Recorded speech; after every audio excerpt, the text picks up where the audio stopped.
We are looking to build our team, and we need you. Interested in joining our starting lineup? Visit jointucsonpd.org. Join our team and score a great career. From our commissioned officers to our professional staff, Tucson Police Department proudly stands behind the Arizona Wildcats. Bear down and apply today at jointucsonpd.org. At Standard Restaurant Supply, their vision and number one goal is to improve the lives of their customers and clients by providing a better culinary experience. Standard Restaurant Supply, if it's in a restaurant and not food, they have it. Open to the public, no membership fees, and they offer bulk store pricing without the bulk store purchase. Open Monday through Saturday at 601 South Cherry Avenue or call 885-2345. Standard Restaurant Supply is a proud sponsor of the U of A Radio Sports broadcast. Bear down, Wildcats fans. This is the Meridian Wealth Management postgame show on Wildcats Radio 1290. Brought to you by Meridian Wealth Management. Wealth well managed, life well lived. This is the home of the Arizona Wildcats. Wildcats Radio 1290. All right, Arizona falls 31-24 to the 7th-ranked Washington Huskies. It is the first Pac-12 loss for your Arizona Wildcats, the second defeat of the season as Arizona falls to 3-2 on the year in front of a very large crowd at the stadium tonight. It was listed as a sellout. We'll get the final numbers on how many people actually were in the building. They're showing the attendance as 50,800. There were some holes in that 50,800 and a lot of I was a little disappointed that people left on the east side of the stadium at halftime, and in the early third quarter, it was kind of a little bit sparse over there. But again, it's a building program, and once you get to that point where you can win a game like this, and you do win a game like this, I think that you'll get that full buy-in for an entire 4 quarters. It was interesting tonight. Glenn Howell joins us. Kelvin Ifan will not be here tonight. Kelvin took a hit in the pregame show, unfortunately, and so we have given him the night off. So our best wishes out to Kelvin for a speedy recovery. I don't think he's gotten hit that hard since he was lining up at the running back position. Yeah. Back in 1998 for the Wildcats. So we wish Kelvin was here with us, but we will carry on without him. Glenn, early on in that ball game, I think the first note that I wrote down in my book, which of course I left at the stadium, so I have to go all by memory on the notes that I took at this game. But the first thing I wrote down was, this is going to be a surgical blowout for the Washington Huskies, because it wasn't so much, we talked in the pregame show about how they have such a dynamic offense, and you think of all these big plays that they had throughout the season. But what Michael Penix Jr. was doing early and did pretty much the entire game was just surgically carve up. It was totally flow. The defense. Exactly. It wasn't a lot of big plays. They got the one play that went for 57 yards. But other than that, it was just short, quick, and move the ball down the field and score as much as you can. And as to what we were doing was no flow. It was just no flow on offense. It just really didn't flow. And, who would think after, the last couple of years that we would be talking about an offense that's not really flowing and producing. I don't think they're producing as what they could do because of all the weapons we have, and we just got to get better on offense. Defensive side of the ball, we're playing good. We sacked a guy tonight twice that's only been sacked 6 times the whole season. I think I think we're playing better defense, and from what I saw from the game, I got to look at the film again, but I think our DBs played pretty good against their wide receivers. I don't think there was no really any kind of lost receivers, and maybe they got a little bit, a couple times inside our zone. But other than that, man-to-man, I think our guys did pretty good. All right, we want to hear from you on this game today. 520-848-1290. 520-848-1290 is the number to get in on the program.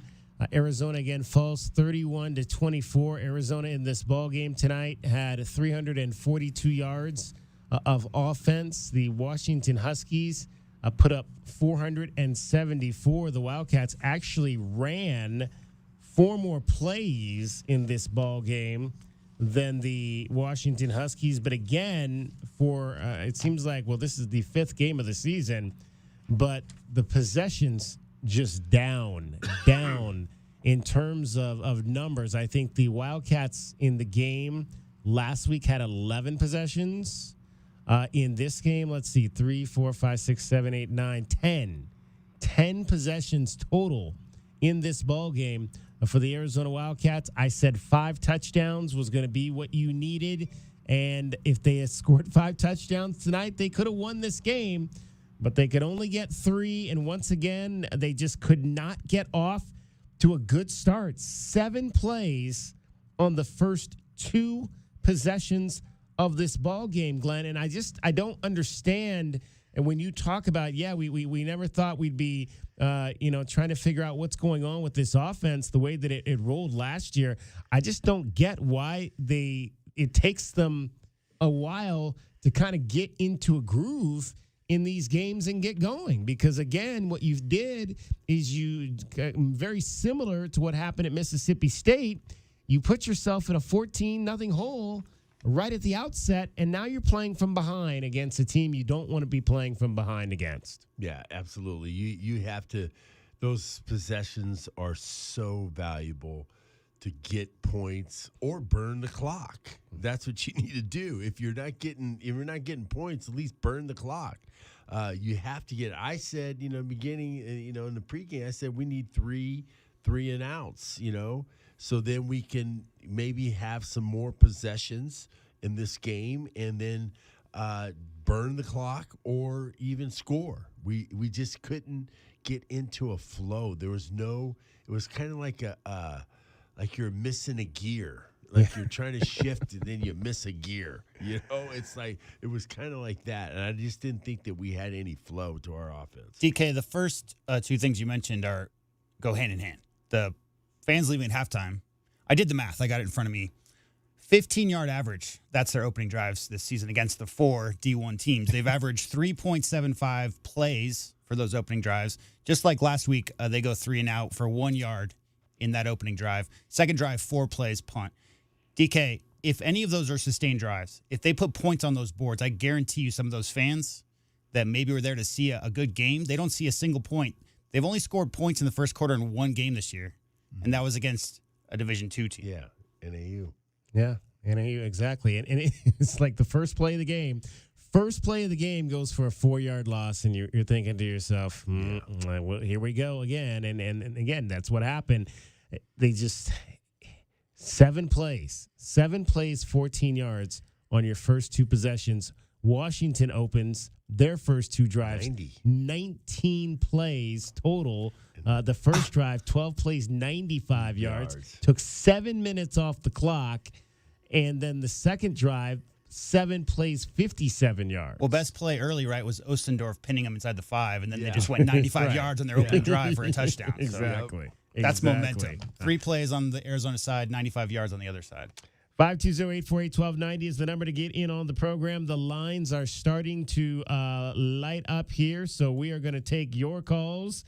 We'll have your highlights coming up tonight as well. We'll go back to the stadium and hear from Jed Fish and the players. All of that will be with you for about 2 hours, so probably till around 1:15, 1:20 this morning. So plenty of time to get in and give us your thoughts, I should say, on this ball game tonight. The Wildcats fall to the Washington Huskies 31-24. Let's start with Gabriel. You are on the Meridian Wealth Management Arizona Game Day postgame show on Wildcats Radio 1290.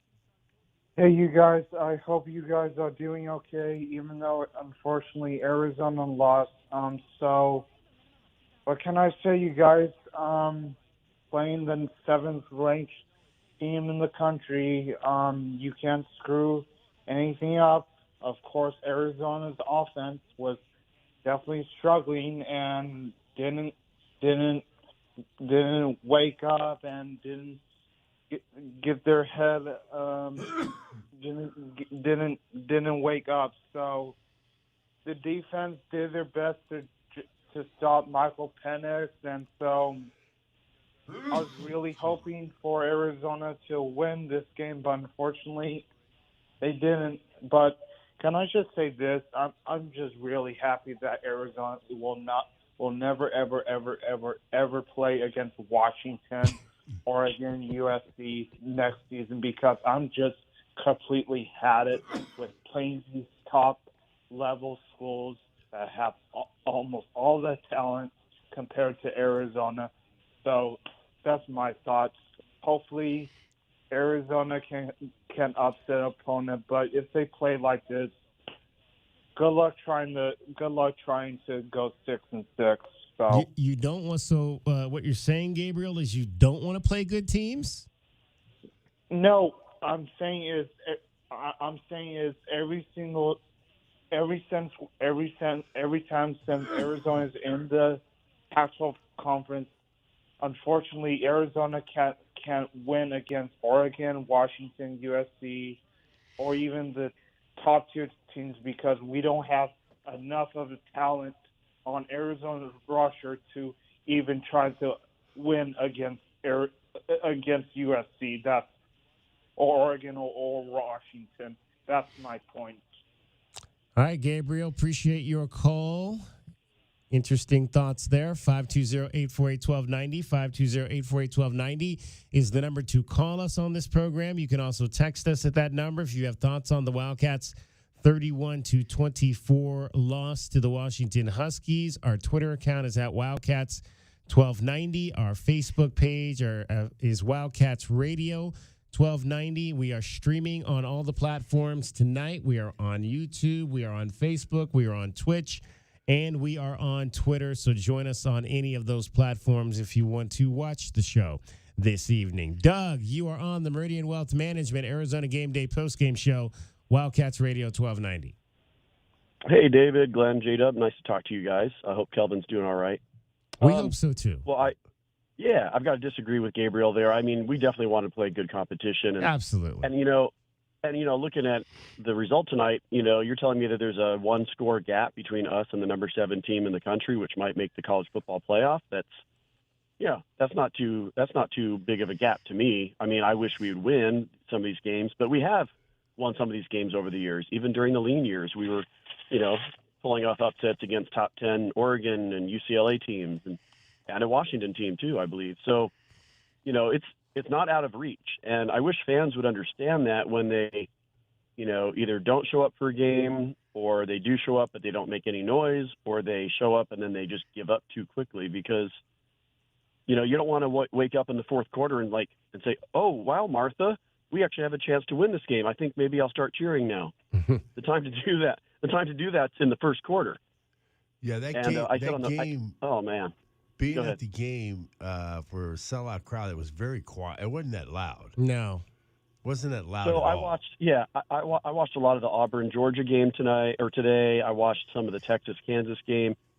And, I mean, granted, Auburn's hosting the number 1 team in the country in Georgia, but we're hosting the number 7 team. It's not that big of a difference. Texas was hosting Kansas. And in both of those cases, every single time the other team had the ball, that crowd was going bananas. I mean, just noise, just noise, constant noise. And I'm sitting in my home stadium, which I've been going to games for 45 years. And I just look around and I'm like, okay, guys, they have the ball now. What are we doing?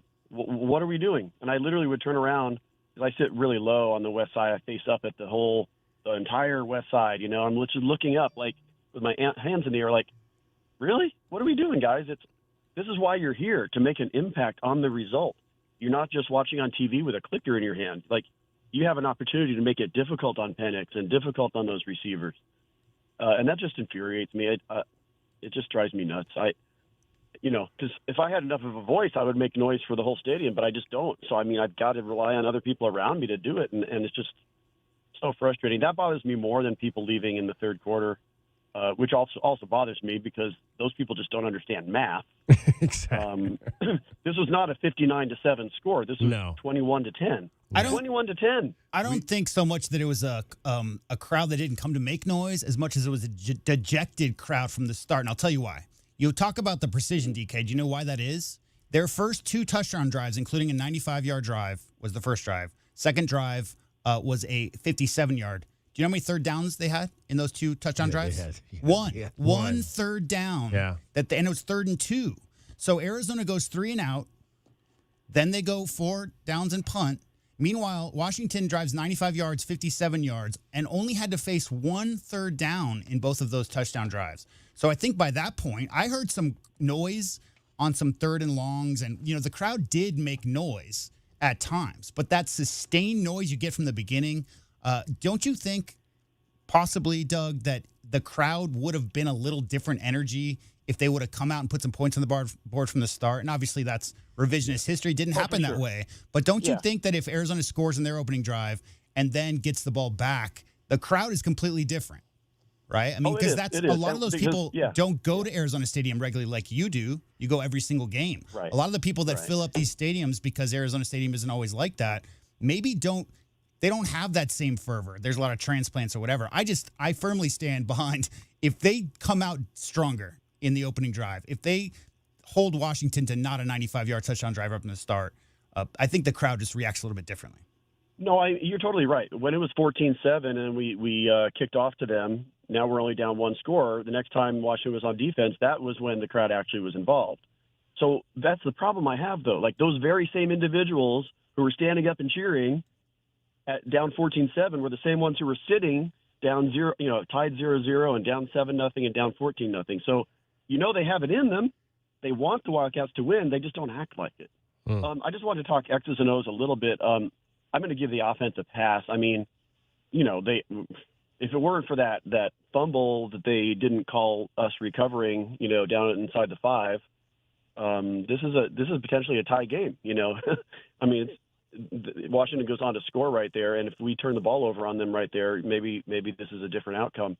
So I don't really have too big of a problem with the offense, and it's hard to beat up the defense against like the number 1 offense in the country, right? But the way we came out in the first 2 possessions Washington had, it just seemed like all we were worried about was the deep ball, maybe, because it felt like everybody was dropping back deep, and so all Penix had to do was throw these little outs toward the sidelines, and then let the guy run for 15 yards before there was a Wildcat in his zip code. Well, do you understand that defensive philosophy? He took what they gave him. Exactly. I mean, that was the surgical precision that we were talking about in the open, man. You're absolutely right on that. And they came in leading the nation in explosive plays, right? Yeah. So that was the game. They did not want to get beat over the top.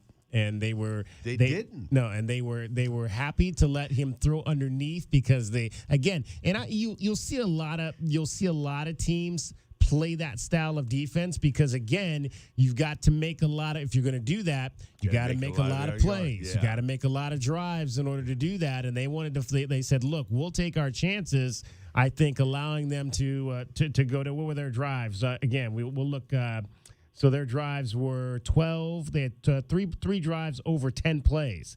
I think they were satisfied to take that chance to make them try to go down in a longer situation versus giving up big shots and allowing them to score in less than 6 plays. I get that. It tells me that we don't have a lot of confidence in our ability to guard one-on-one, I guess. And granted, they've got some NFL talent out there, but I still Prysock, I think, is right there with. He could hang with anybody, in my opinion. And so I don't know. I just felt like that's why they didn't have any third downs because they didn't need them. They were just picking up 15-yard chunks on simple dump offs to I don't know if it was the running back or a slot receiver. I didn't really pay attention to who was catching those balls. Back coming out. Yeah. Okay. He was getting all kinds of good balls. Number 8. Yeah, and then just the yards after catch was insane. And so I don't know. That to me, that was a punch to the gut to the fans, I guess. So that's what I'd like to see us clean up. There were two.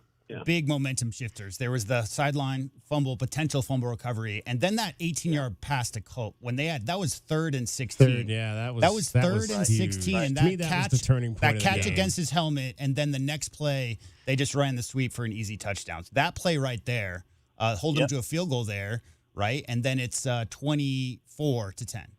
And then the first interception, I guess, was also it was in our own territory, and that was probably the nail in the coffin. But so I mean, that's the thing is you can't beat up the team too bad because we were a few little plays away. Yeah. You know, I mean, we're not elite. We're not elite yet. I'll give you that, but we are getting there. And so, you know, it gives you hope that if we can just clean up some of those things, that we can hang with anybody that's left on the schedule. I don't think they're going to be any tougher than Washington. We're not allowed to say moral victories with Glenn Howell here in the building. He doesn't let us. But, as certainly forward momentum is what I'm looking at. And also, you got to think about Penix would not be able to make all those throws if he didn't have so much time. So we were kind of like staying in our zone. We weren't really blitzing them a lot. We really weren't blitzing them a lot. Yeah, they were 3, right? They were very safe. They were very safe defensive game plan. Yeah. Well, I think we knew that just knowing historically that nobody really gets to him. So why commit the resources to try to get to him? Right. Instead, just drop some guys back in coverage and hope that you can, control it a little bit. So I kind of understood that. But I mean, for the last 10 years, 15 years, our D-line hasn't gotten to any quarterbacks. I mean, I remember playing against UTSA and NAU, and those guys could read a book back in the pocket. So what are we going to do against Penix, or Caleb Williams? So that's why I just feel like you really need the secondary to step up and just be trusted to. I think we'll have a knock better down some passes. chance at Caleb Williams after watching Colorado what they did today. Yeah, all right.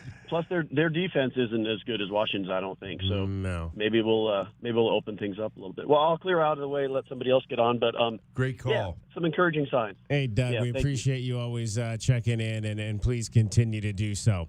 All right, let's get a break in here. Our first break of the evening. We'll take more of your calls at 520-848-1290, 520-848-1290. Wildcats fall 31-24 to the number 7 Washington Huskies. We've got highlights straight ahead. We'll head back to the stadium, hear from the head coach, Jed Fish, and the players. All of that and more. It's the Meridian Wealth Management Arizona Game Day post-game show, and you're listening to Wildcats Radio 1290. This hour of the Meridian Wealth Management postgame.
Arizona falls to the Washington Huskies by a score of 31-24 at the stadium. Arizona now 3-2 on the season, headed to face Southern California in Los Angeles next Saturday night in a game that will kick off, I should say, at 7:30 p.m.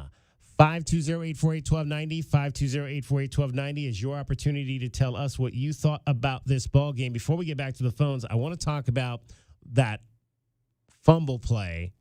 I didn't think it was a fumble, and I didn't think they were going to overturn that because you got to have control of the football, and there was no way. And I mean, anybody that thought that I believe it was Stukes had control of that ball before he went out of bounds, no way he had control of that ball. So I was not surprised that they didn't overturn that. It was not a fumble. It looked really obvious in real time. My only question during the replays was, were his knees down as he was gathering? Obviously, he slid out of bounds just as he gathered the ball. But that's, I think, the only thing that refs could have been looking at was when he was down, right? But he didn't have, I mean, that was like a tenth of a second, DK, that he could have gathered to get out of bounds. There's too much momentum. I don't think anybody could make that play. No, not at all.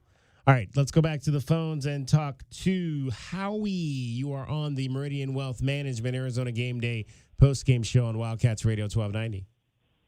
Hello, guys. How you doing? How What's are up, you, Howie? Hey, you know what? You guys know this. That team, the physicality of that team was your typical Washington team. These great, big, huge linemen. And there are other players. You can call them skilled players, their backs and everything like that. They look like guys that should be playing in the NFL. They've been putting out players like that for years up there. And you know what I mean? Compare the size of our guys in most cases to some of those guys. Those guys look like brutes, and I don't know. I thought our guys did a good job against that team. Penix, what has he been sacked 6 times since he's been a Husky? The guy said on television, 6. Yeah, and only 2 this season, and they got 2. Yeah. I mean, the Husky teams have always been like that. Just giants, man. This is a little off topic, but I'm looking forward in 2 weeks, Bo Nix against Penix. I think that's going to be one heck of a game. And I'm not a betting guy on that kind of stuff, but I would bet on Penix that they're going to beat the Ducks up in Seattle. Wait, you would bet on Penix? Oh, bet on Penix. Okay, that Washington will win that game. Yeah. Up in it's in Seattle. It's a home game. Yeah. And I just think the Ducks have some quick, fast players. Some really good players. They got a good team, and Nix is a smart guy.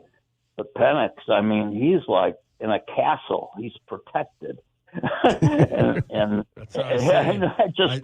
Howie, I told David in the when we're off air, I said he looked like he was sitting back there with the little glass of Courvoisier, and he was just kicking back and throwing the ball on the yard. I mean, Glenn, we didn't even come close to him. Yeah. A couple times, I think he started to run, and we laid on top of him. Yep. But that was about it. Yeah, like I said, he's kicking it back.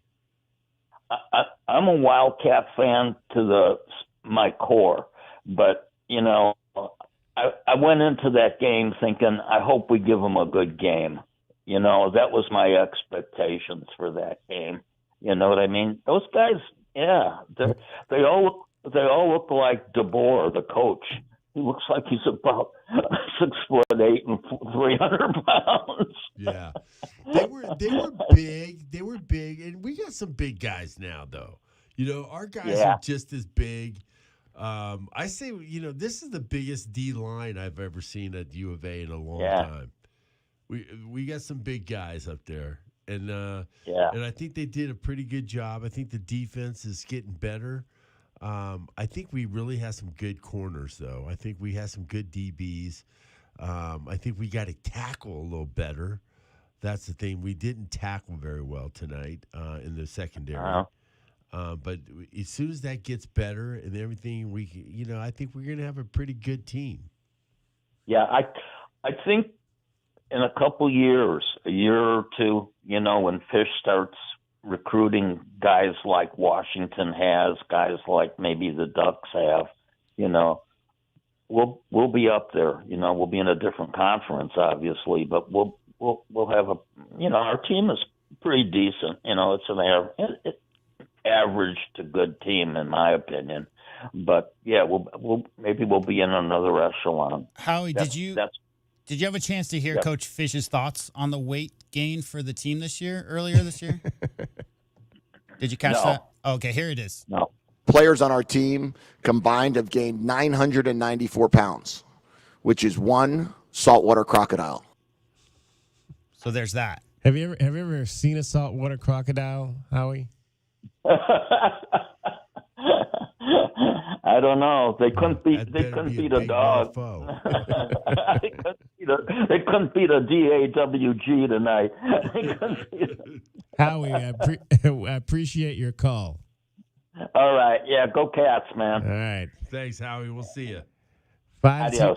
520-848-1290. 520-848-1290 is the number to get in on the program. Arizona falls to the Washington Huskies by a score of 31-24 in this ball game.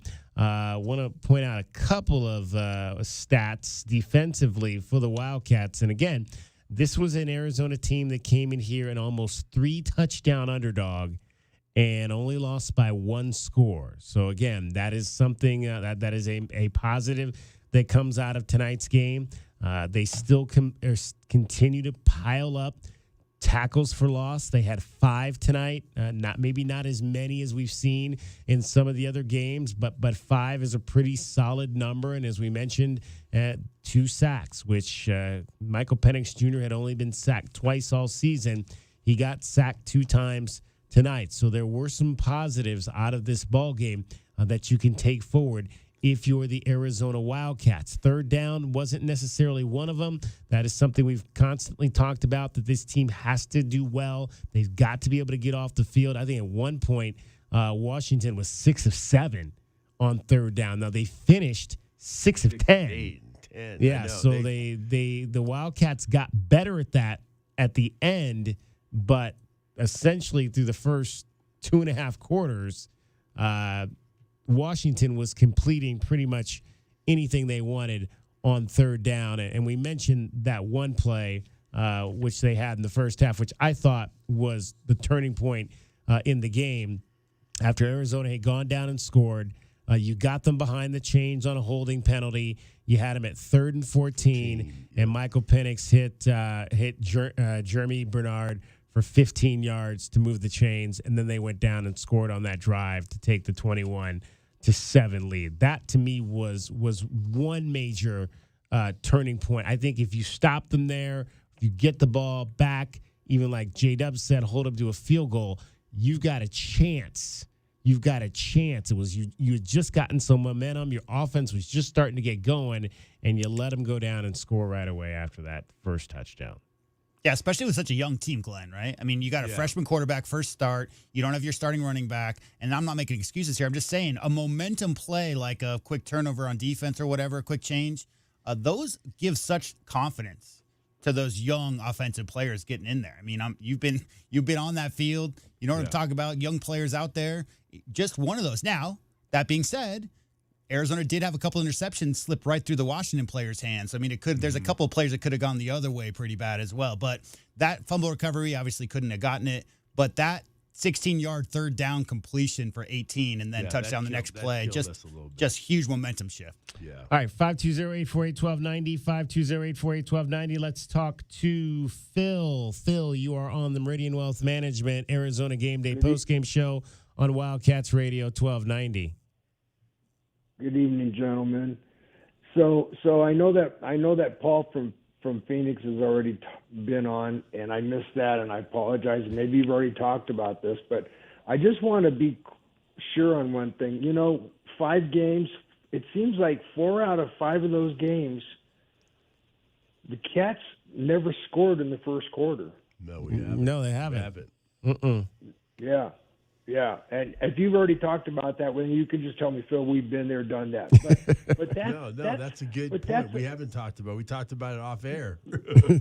Yeah, no, and Mississippi State, they didn't score in the first half, right? No, they scored right at the end of the first half. So what's missing there?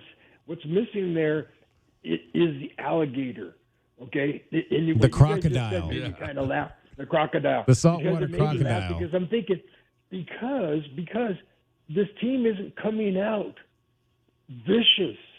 They're not coming out hungry. And so maybe there does. And you know what? Paul from Phoenix has talked about this. He's a great the caller. Next time well, I know him very well. He's my bro. Yeah. Okay. We know that. Yeah. Anyway, and so the point is that they got to come out really. They got to come out well. Actually, going back to Paul, maybe we don't want to take the ball to start the game. Let the other team start. Let the defense warm up. Let the offensive guys get a bit of a feel going on, because something just is off. It's not any particular player. It's just they got to come out like, we're going to punch these guys in the face, and then after we punch them in the face, we're going to punch them in the face again. But it's too maybe it's too conservative. They start too conservative. Glenn, what do you think about Glenn, what do you think about the push? Right? Because the first play of the game tonight. First of all, I think Arizona has taken the ball every time they've won the coin toss. Well, but tonight, Washington. I know. That's what I was just about to say. Tonight, Washington won, and they deferred. So Arizona didn't have a choice in that. But that first drive, the first play was negative 2 yards. Yeah. Right, and that was a rush. No, it was 4. It was -4 negative yards. 4 yards. That to me is that it's almost like maybe we need a team football psychologist to come in. And talk to them, because you got to start with all 8 cylinders running, or you ain't going to go very far. And what's your best that's play? Exactly what we saw. And successful play. What do you think their best play is offensively? What would you say? You've watched this team. What do you think their best play is offensively? Well, I'll tell you what it is. It's get the ball to Jacob Cowan on the edge and let him run for 7 yards. Yeah, exactly. So why are you not trying to do that right away? Exactly. Just a bubble screen to him. Let's go. Yeah. Well, the bubble screen, you got to really look and see what the defense is going to give you, because there was who did we play where the bubble screen was like, well, this is like duck soup. This is great. Let's just keep running the bubbles. And it was working very well. And then last week, bubble screen just wasn't there, So, again, it's all about defense. But I don't know. They've got some great running backs. Oh, my goodness. There's, and get those running backs, get them more into a, kind of a play action. Let those running backs do what Penix was doing to us with a surgical activity. Hey, Glenn, you know how DJ always gets like a 5-play stretch where he just trucks some guys? Yeah. And why don't they do that right from the start? Yeah, the first play, I think they stunted on us, and then they just got in the gaps and they got deep into the backfield. Yeah, because that guy was. Yeah, he was in our huddle. Yeah, I was like, "What you doing, man?" I mean, he's like I think they stunted, and then they just gap stunted, and then they got past us.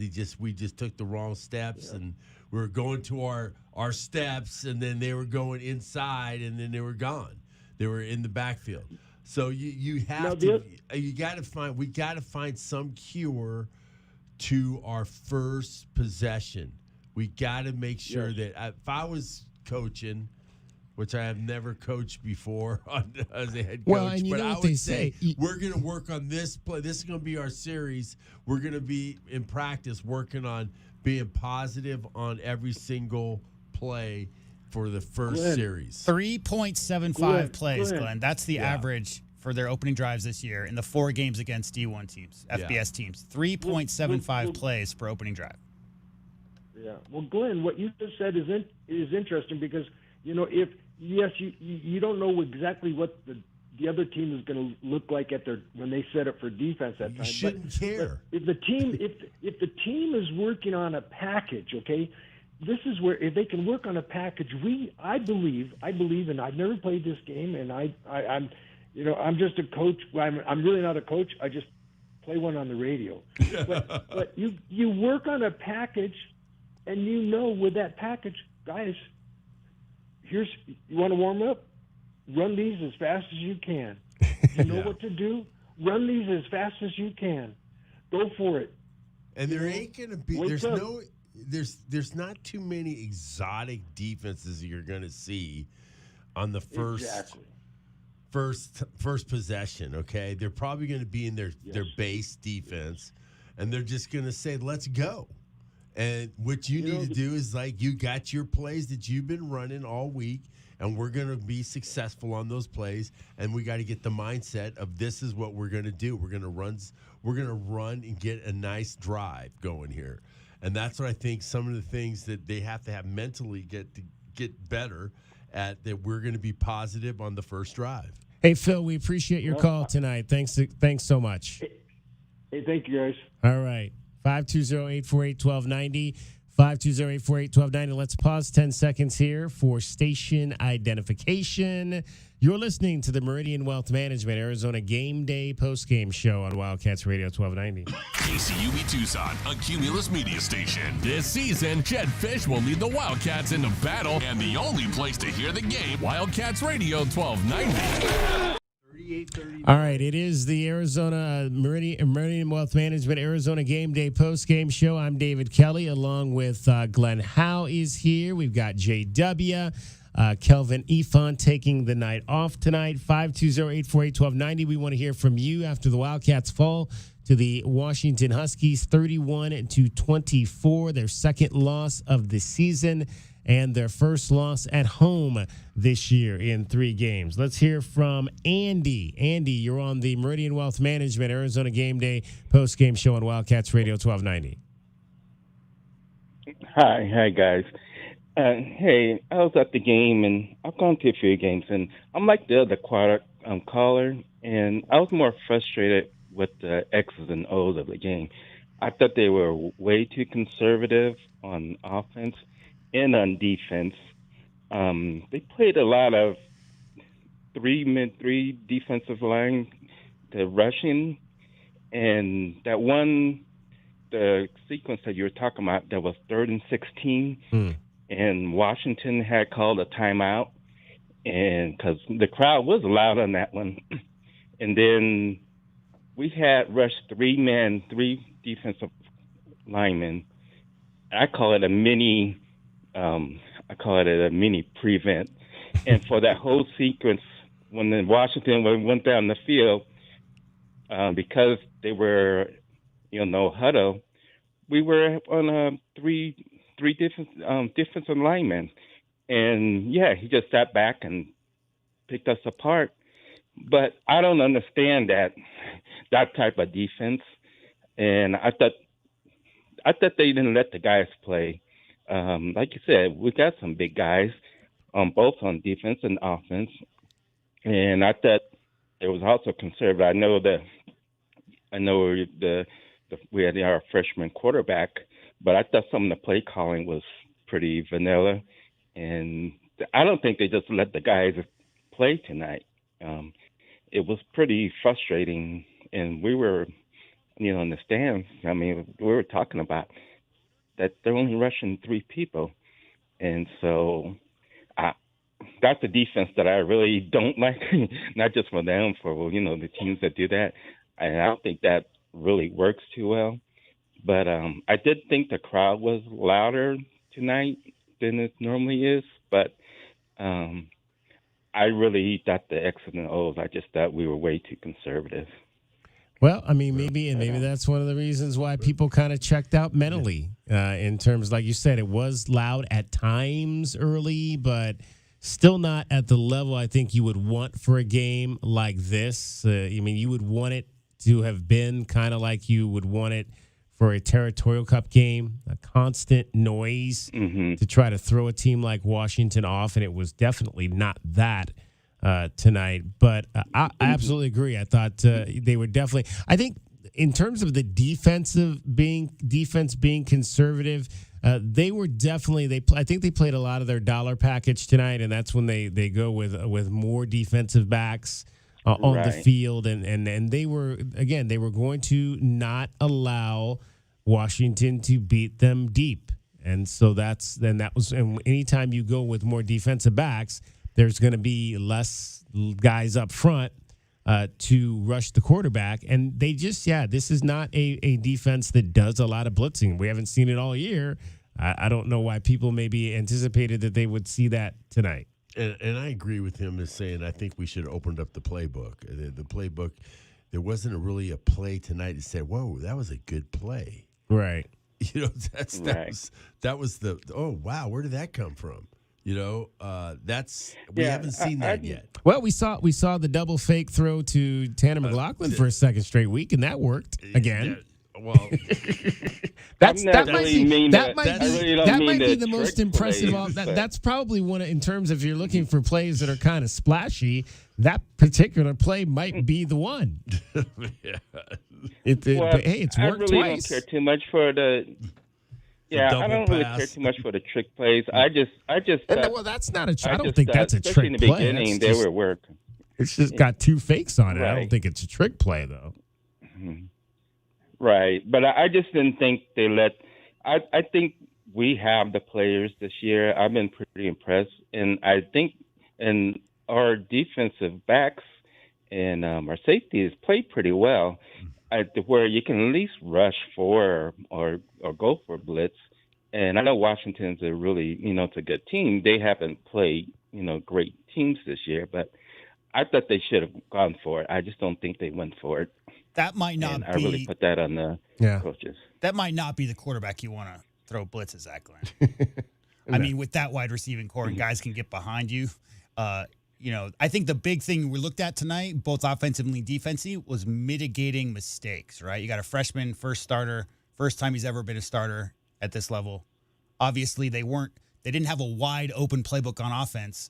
And with a quarterback like Penix leading the nation in touchdowns, yardage, percentage, quarterback rating, all those things, and that wide receiving core, I think their game plan was to do just what you're talking about, was to keep it simple. Glenn, I mean, correct me if I'm wrong, but they really did not, and they didn't turn the ball over, right? And they didn't force straight turnovers. game. So what they did at the. You talking about Arizona didn't turn the ball over? No, I'm not saying zero turnovers. I'm just saying that.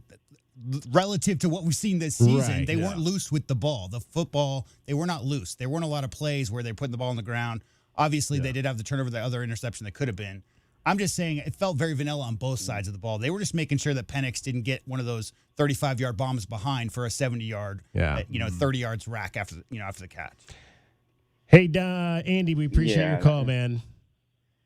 Okay, all right, thank you. Thank you so much. 520-848-1290, 520-848-1290. Before we go to break, let's hear from Donovan.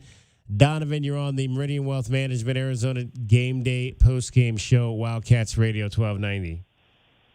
Hey, fellas, how you doing? Good. What's happening? Good. Hey, I'm going to talk to you real quick. I'm heading through Eloy, and sometimes my phone calls drop, but I thought the great game. I thought Noah held his own. I agree with you guys. They kind of vanilla the offense, but I think they had to at some point. And I love the defense, how they made adjustments at halftime. I believe the fourth quarter was U of A's all the way through. Had they completed that fourth and third, it's a different story. I think when they put their ears back and went at it on offense, they drove down on them. And I hope U of A can just keep hitting on this. And I know 2 years ago when Fish came, we just wanted to be a tough out. And I believe in whole heart of hearts, we're going to be that team this year.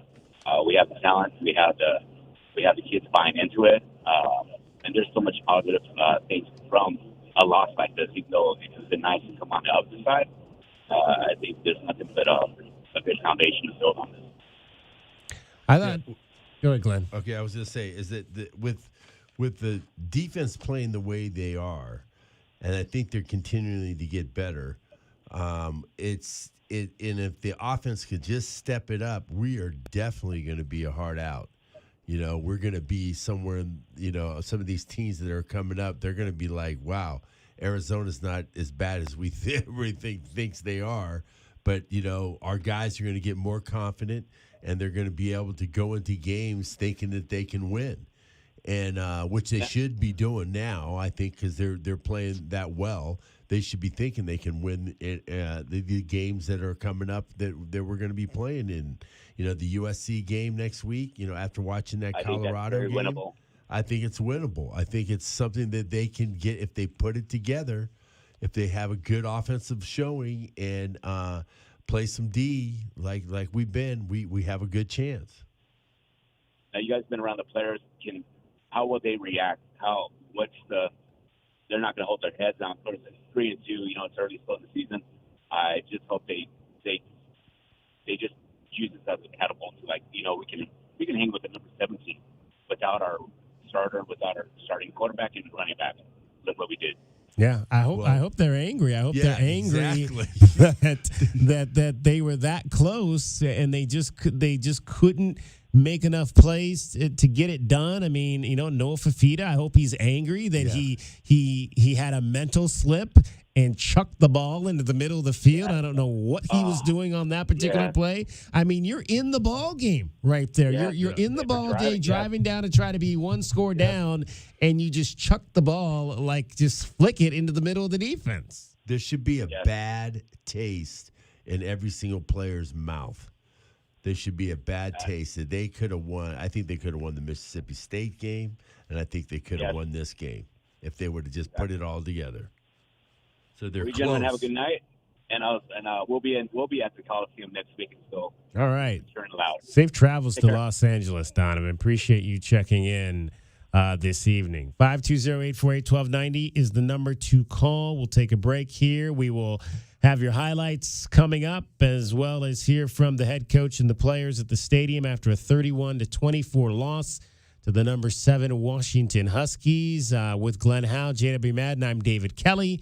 This is the Meridian Wealth Management Arizona Game Day post-game show. You're listening to Wildcats Radio 1290. Bear down, Wildcats.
Wildcats fans. This is the Meridian Wealth Management Postgame Show on Wildcats Radio 1290. Brought to you by Meridian Wealth Management. Wealth well managed, life well lived. This is the home of the Arizona Wildcats. Wildcats Radio 1290.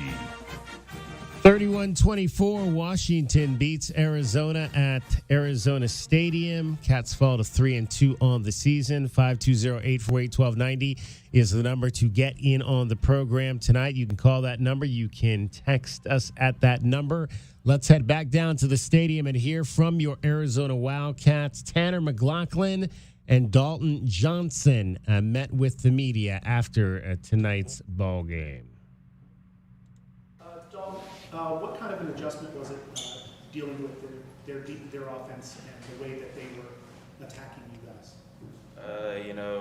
We realized that we had a good game plan with one of our packages, and they obviously were trying to do everything to get us out of that. So a lot of sideline adjustments, just realizing what worked and what didn't. So.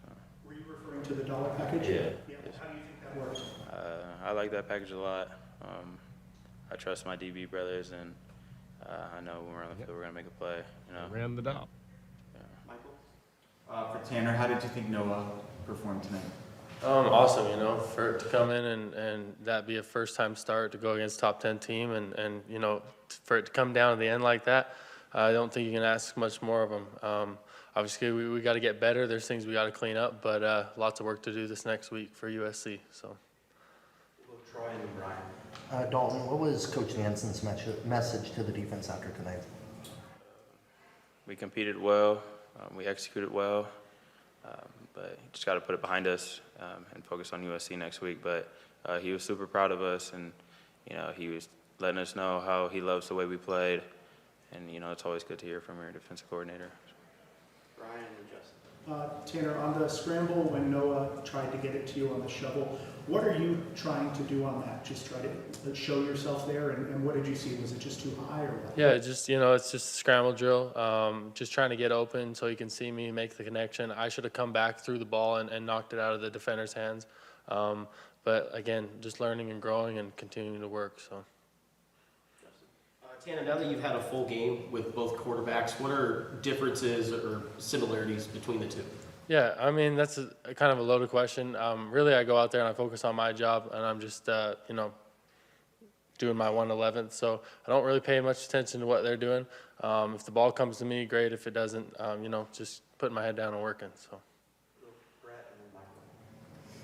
Coach has said in the last couple of weeks that there are no more moral victories at this point, but he had a lot of praise for you guys a few minutes ago. And you mentioned that Coach Nansen said the same, Dalton. For both of you, how do you look at it in that standpoint that you guys play a good game, you do a lot of things you wanted to do, it wasn't a win, but is there a positive moral victory to take out of a situation like this as you're still building this season?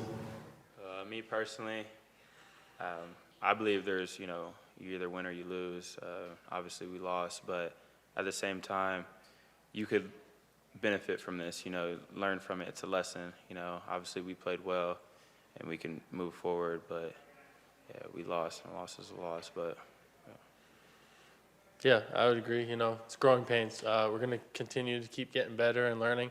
We'll go look at the film tomorrow, and then we'll move on. We'll move on to USC, and we'll go take care of business next week. So. They came in with a reputation, just for Dalton, they came in with a reputation for being a vertical passing offense at the beginning of the game. Most of the first half, they were throwing to the sides a lot of horizontal stuff. They had 21 points in the first half and only 10 in the second. What adjustments did you guys make to kind of keep them in check in the second half? Well, in our nickel personnel, we were trying to obviously take away the deep shots, so we were staying on top of in the third level. And you got a linebacker on a free release back trying to play the low hole, and obviously, you get outflanked sometimes. So the adjustment between half was to stay in our dollar personnel and put a DB on it. Yeah, obviously.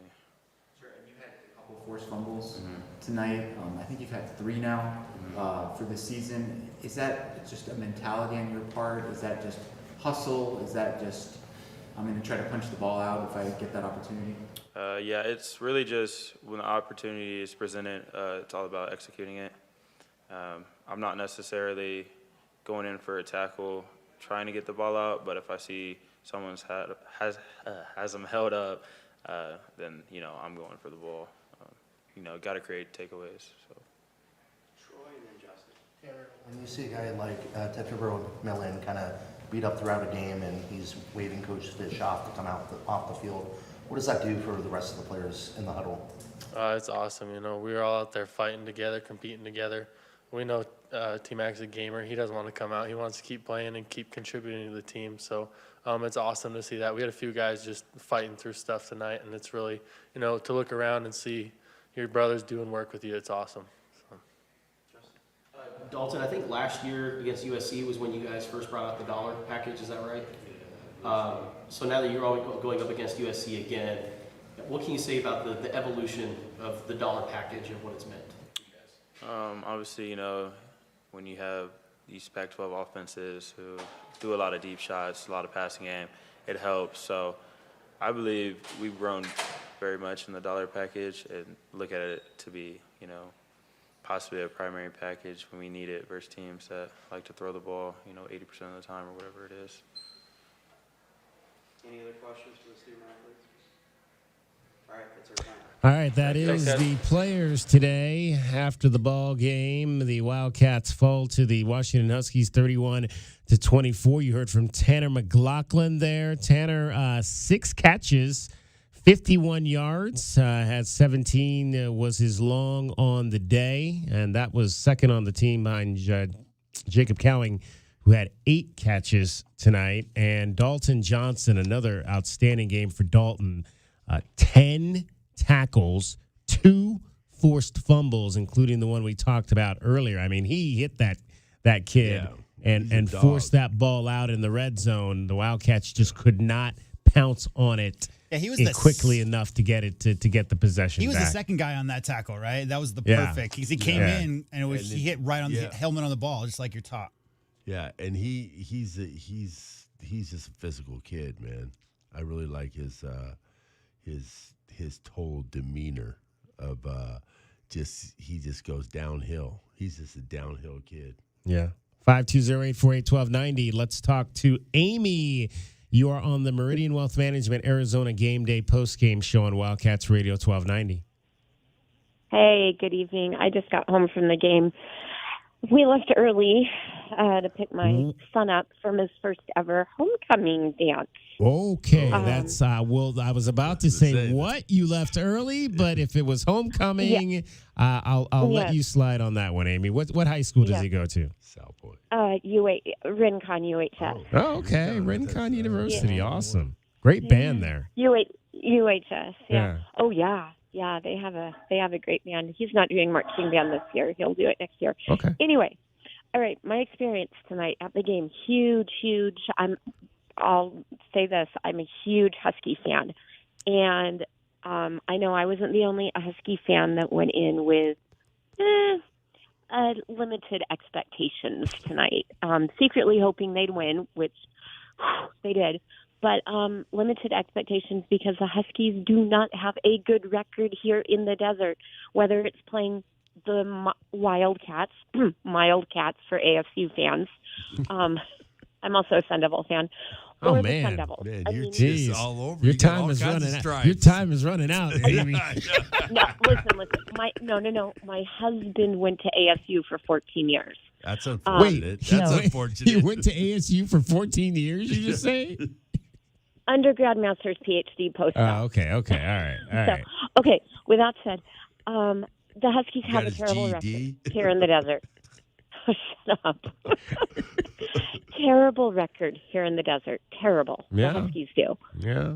Their last loss was here in the desert to Arizona State. I think they've won 9 in a row since then. Last year. Yeah. Last year they lost 2 terribly to ASU. And then ASU went up the year before into the doghouse and, ran the Huskies out of their own house. I remember that game. Pouring down rain. Yeah. I went up there for that game, hoping to come down with bragging rights for my husband, but no such luck. Okay. Anyway, with that said, I was impressed with especially the U of A defense. I think your guys' team got gypped. I do. on that one call in the first quarter, second quarter. I don't remember when it was. The fumble on the sideline. God, everyone saw it. What did the rest I get didn't. paid I off didn't. or I something? didn't. I guess I'm the only one that thought it was out of bounds. I thought it was ours too. I didn't think it was a fumble. I thought it was. Well, I didn't think he had. I didn't think he had it. I didn't think he had the fumble. I didn't think he controlled it before he was out of bounds. No, he did. You saw it on camera, didn't you? See it on camera? I saw it on camera, and it On didn't the look. big It did screen? not look like he had control when he hit the sideline. To me, I thought he scooped it and then he Yep. rolled and then. I'll have to. No, he had have it. to watch the tape on that one again. Then. I think you guys got gypped. It would have been a tie game, but anyway. So I was impressed. I was impressed with the way the Wildcat. They gave the Dogs a run for their money. So anyway, that's my. We're 2 impressed cents. with you because you live with the Arizona State guy. Who does your son? Well, who does your son cheer for? Yeah, who's he cheer exactly. for? Well, it's a house divided whenever the Sun Devils play the Huskies. I'll make sure my kids dress in UW gear. Oh, there you go. It's also house divided whenever the Broncos play the Seahawks. Oh gosh. I thought for I'm sure. all about Seattle. Oh, I thought for okay. sure, Amy, that you were going to say your son walks around with an Arizona Wildcat shirt on, and so you got the Husky and the Husky mom and the ASU dad, Okay. and the And the kids growing Wildcat up in son. Tucson as an Arizona fan. Should we send My Dr. husband Phil says- over there? No, my husband says he's going to make all our boys hate Tucson. Oh So they'll gosh. go to ASU. Don't do that now, Amy. No, that's what my husband says. Okay. All right. That's not me. Anyway, I was impressed with U of A today. So Yeah, I think that's especially and the that's a defense. fair assessment. I think I think a lot of us are impressed by what we saw tonight against a very, very good foot. I mean, again, there are people in the nation that are saying that this is the best team. Washington's the best team in the country, and you played them to Oh, yeah, within their 7 defense points sucked tonight. tonight. So that is something No. definitely you don't Well, think yeah. they're the best team. No, their defense sucked. Huskies defense? So then, if Was the I not Husky, if the Huskies defense sucked, then our offense was really bad. Exactly. No. Because our offense wasn't very Our good offense, tonight. yeah, it was lacking. Our offense has been lacking a little bit all season, but Well, how? We were. Oh my gosh! Even my aunt and uncle, who are huge Husky fans, they live in Seattle. They were saying the Husky defense sucked. They were awful. You guys were great. I don't know about that. okay. don't know. I guess might we have have been I watching- guess we have higher expectations Yes, of our exactly. offense. Our offense had 7 plays on the first 2 possessions, and then they woke up. I'll give, like I said, I'll give them that. Okay. They woke up after the first 2 possessions, but then you're down 14-0, and now you're chasing. You're chasing one of the best teams in the country, and you can't. That's not a recipe for winning at a that's not us. consistently So high that level. U of A has done. Both Arizona schools have done that successfully against UW. This year, somehow UW eked out a win, but they've always done that successfully against UW. I mean, You mean come back or? yeah, come back. Yeah, Well, but they put here up. in the I mean, desert. this was an offense in Arizona that went to Seattle last year and put up 39 points and almost won that game. But that day, the offense was clicking. Yes. The offense was Yeah. not. Okay. You have to admit it was not clicking like that game last year in Seattle. I don't think we Okay, clicked yeah. all year. No, not really. Well, you guys look good this year, though. Okay. Better.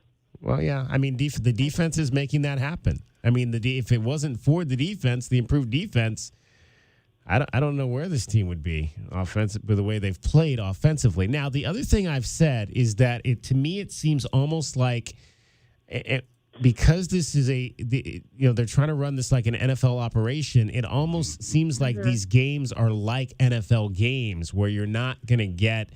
You're going to have very low scoring. Well, not low scoring, but the games are going to be like what we're seeing in that 55-point range combined between the two teams. You're going to have a lot of score like 30-27, and we may have a lot of games like that this season. We didn't hit the over either. We did not hit the over again. Again. Do you gamble, Amy? I'm going to miss the. No, rarely. Okay. I'm going to miss all these Pac-12 games. I'll say that too. I mean, this. Well, maybe it'll make things better at home because you and your husband won't be playing every year. Oh, no, I'm going to miss all the Pac-12 games. Yeah, well, I am too. I am too, Amy. They get a raw end of the deal. Now, with that said, I hope Duel in the Desert continues. I hope all the rivalry games continue after this year. Oh, they will. Well, we're going to the same conference with ASU, so they have to. Yeah. Go Devils. Okay. So all right. I got one last question real quick, Amy. So on the 21st of October, when your team plays your husband's team, whoever wins that game, since it's the last game ever, is that bragging rights indefinitely, like forever? How does that work? Okay, so I don't know. My husband is trying to get enough overtime in so that he and I can go up and see the game. Oh, awesome. So, but we'll know in a couple of weeks. So, well, if you make that trip, be sure you call us from up there so we can find out how it went. Yeah, but you guys aren't ASU fans. No, well, we keep track. We got to keep our eye on the enemy. We got to make sure we know what they're doing, so that we're ready. It's also an Arizona and we team. always wish for the good news of a loss. Yeah, Amy, the Huskies have a bye this week, but if you want to call back in 2 weeks, then when they take on the Ducks, just to say hello and talk about that game too, we'd love to have you. Absolutely. Ooh. Yeah. I don't know. I live down here, so I don't know. I don't get to see them on TV very much, so I don't know. That's going to be a tough one. Yeah, it's going to be a good game. Amy, we appreciate you calling. Good night, guys. Thank you. Good night. See you, Amy. All right. 520-848-1290. 520-848-1290. Do we need a break here, J-Dub? All right, let's take a break. We'll come back. We have our keys to the game still to go over, and we will do that as well as the highlights of tonight's game. This is the Meridian Wealth Management Arizona Game Day Postgame Show. You're listening to Wildcats Radio 1290. This hour of the Meridian Wealth Management Postgame.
is the Meridian Wealth Management Postgame Show on Wildcats Radio 1290. Brought to you by Meridian Wealth Management. Wealth well managed, life well lived. This is the home of the Arizona Wildcats. Wildcats Radio 1290.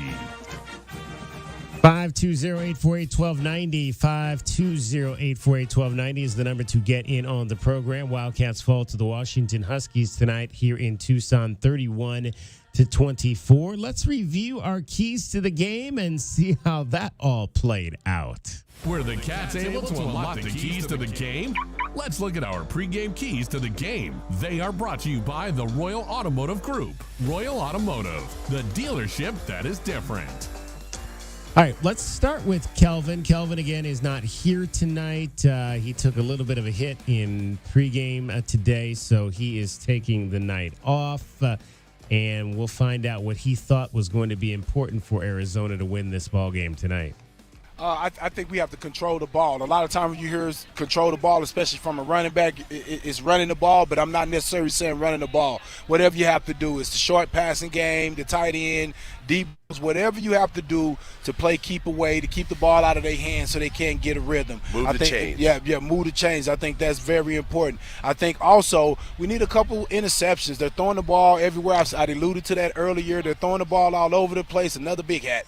They're throwing the ball all over the place. You got to be able to get a couple interceptions. It's probably not going to be game plan from the coaches. You have to figure out a way to make a play. And my last one here, we need a block punt in the special teams game. We need something. I mean, we're not getting a return, so maybe let's get a block so we can maybe pick that up, scoop and score that thing. We just need to make some plays to be able to beat a team like this that scores so efficiently. Well, the Wildcats did not get those interceptions that Kelvin was hoping for tonight. I'm not even remembering, Glenn, if there were really any interception chances, any good chances in this ball game tonight for the U of A. Pennick was pretty either way off when he threw a couple balls just out of bounds, or they were just right on the guy's hands. The Wildcats did win, guys, time of possession by 18 seconds. So again, they did. I think that's pretty good. I mean, the fact that they, it was pretty much a 30-30 split, 30-09 to 29-51. But to be able to hold the ball for longer than the Washington Huskies, I thought that at least was something that was positive. You know why that number was a little higher? 4 for 13 on third down. Yeah. So you talk about moving the chains. I mean, 4 out of 13 on third down. They were 3 for 4 on fourth, right? But 4 for 13 on third down, guys. That's not keeping possession. Fourth down, we were killing it. Yeah. So those were the keys to the game in terms of, and no blocks, no splash special teams plays. Once again for the Wildcats. One chance at a return, though. That was the first return I've seen in a long time. Yeah, exactly. Exactly. And it was Speedy. Speedy had it, and he fumbled it. Yeah. Early, which that's and that was one of the things that I talked about. Exactly. We were asking for Speedy Luke in that situation because I don't. It's not that I don't like Michael Wiley as the kick returner. I just would prefer him not to have to do that. And I think there's other guys on the team that can do that role. Exactly. I don't think you need him in that role. I think Speedy is obviously a better fit for something like that, but you got to be able to pick up the football and advance it in order to be able to do that. All right, let's find out what my keys to the game were. I know what they were. Key. Exactly. All right, guys, I only have one key to the game, and I gave it earlier this week, and that's 5 touchdowns. Ooh. You have got to score at least 5 touchdowns today to have a chance to win this game. The Wildcats, the last time they scored 5 touchdowns, they won a college football game. It came against Arizona State in the Territorial Cup game here at the stadium last November. They have not been able to get to that 5 number this season. They've got to get to that 5 number to even have a shot at winning. That is my only key to this game here today. 5 touchdowns. 3 touchdowns. If you score on one of those first 2 drives, and if you score on the drive where Noah chucked it into the defense, We're talking about an upset tonight on this program. Yeah. Woulda, shoulda, coulda. Exactly. Did not happen, though. Did not happen. Only 3 touchdowns once again for the Arizona Wildcats. That's kind of been the number. I think they've got 4. They had 4 against Northern Arizona and 4 against Mississippi State. 3 the last 2 weeks. It has been that number. All right, Glenn Howe, what were his keys? My key to the game is start fast early. Okay? You got to start. We got to click on offense early. It's got to be early and often. I'm telling you, that's what we have to do. And we got to get at least 3 and outs. If we get 3 and outs, we got a chance. 3 and outs. 3 and outs. Yeah. I like that. I like that right there. How many did they have? They actually did. We had 2. I think we had 2. No, well, I'm seeing they had a 3 and out fumble. One of them was a fumble. So they had 3 and out. One was a fumble. And then they had 3 plays, but the last was a so fumble. So they had 2 and a fumble. Okay. Yeah. 2 and a fumble. So you don't want to count that fumble? No. 3 and out. 3 and out. It's 3 and out. Yeah. And Starting we did fast. not click early. No. We've talked about that ad nauseum. Yeah. Did not. It took into the second quarter again, and the end of the first quarter into the second quarter for them to get that 12-play, 75-yard drive going. Back-to-back 12-play drives, though. Yeah, they settled in. Yeah. But 7 plays in the first 2 drives for 14 yards. Another drive that I thought was key was the first drive of the third quarter when you had a 2nd and short, and they had an illegal substitution penalty. And I'm not sure. I 12 men in the huddle, right? Was it 12 men in the huddle? Is that what it was? Yeah. Okay, because sometimes that was us. at the game, game they don't really tell you exactly what it is. Yeah. So I was wondering, like, what illegal? What does that mean? What is it? What exactly? Yeah. You guys, when you call the play, they should have the personnel ready to get in there. Right. And didn't have they can't have that. That's a penalty that you should never have. Yeah, 10 men on the field for defense and 12 is either one of those is not how it's done. Should not have that. No. Because you ended up having to punt, and that was the first possession of the second half. You take yourself out of a 2nd and short. You can't convert. You punt at 21-10, and then Washington goes down and scores, and now you're down 18. So to me, that was the turning point in the second half. Compounding Most of the time, those personnel ones, the one they come in, is when it's a crucial play. Yeah. Because it's undecided, and it's coming in at the last second, and then where's the personnel? Who's the personnel guy telling all the guys to get in? The worst part about that, DK, the first possession of Arizona for the second half is that they had just held the Huskies. Huskies got the ball first, right? They held them. That was when they had 3 plays and out because they had a couple of penalties on that drive. So that momentum shift of the Huskies coming out after Penix was just driving them in the first half, and then they stop them to open the second and couldn't do anything with the ball after that. And Jed said at halftime that we're going to come out, we're going to hold them to 3 and out, and then we're going to come down and score. They held them to 3 and out. They held them 3 and out. Yeah. And they were going to come down and score, and then that personnel, they just killed them. Yeah. That was tough. That was a tough one right there. All right, those are our keys, or were our keys to the possibility of Arizona beating Washington tonight. Our keys to the game are brought to you by the Royal Automotive Group. Royal Automotive, the dealership that is different. All right, J-Dub, let's go ahead and find out if we won any money here, and then we'll do our highlights in the next segment. So let's find out if we're cashing tickets tonight. How did the 1290 crew do today with their best bets? Let's find out how they did in today's pregame show. Today's best bets are brought to you by Desert Diamond Sportsbook, Arizona's best bet.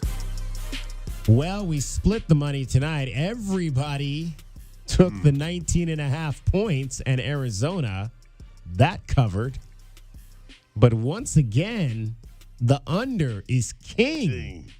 65.5. I told you Vegas knew something. They knew they did. These numbers we got this week were a little bit tough. 65.5 points, and it didn't even get close. 55 was the final point total. So we all had the over, and that did not happen. So we won money on the spread.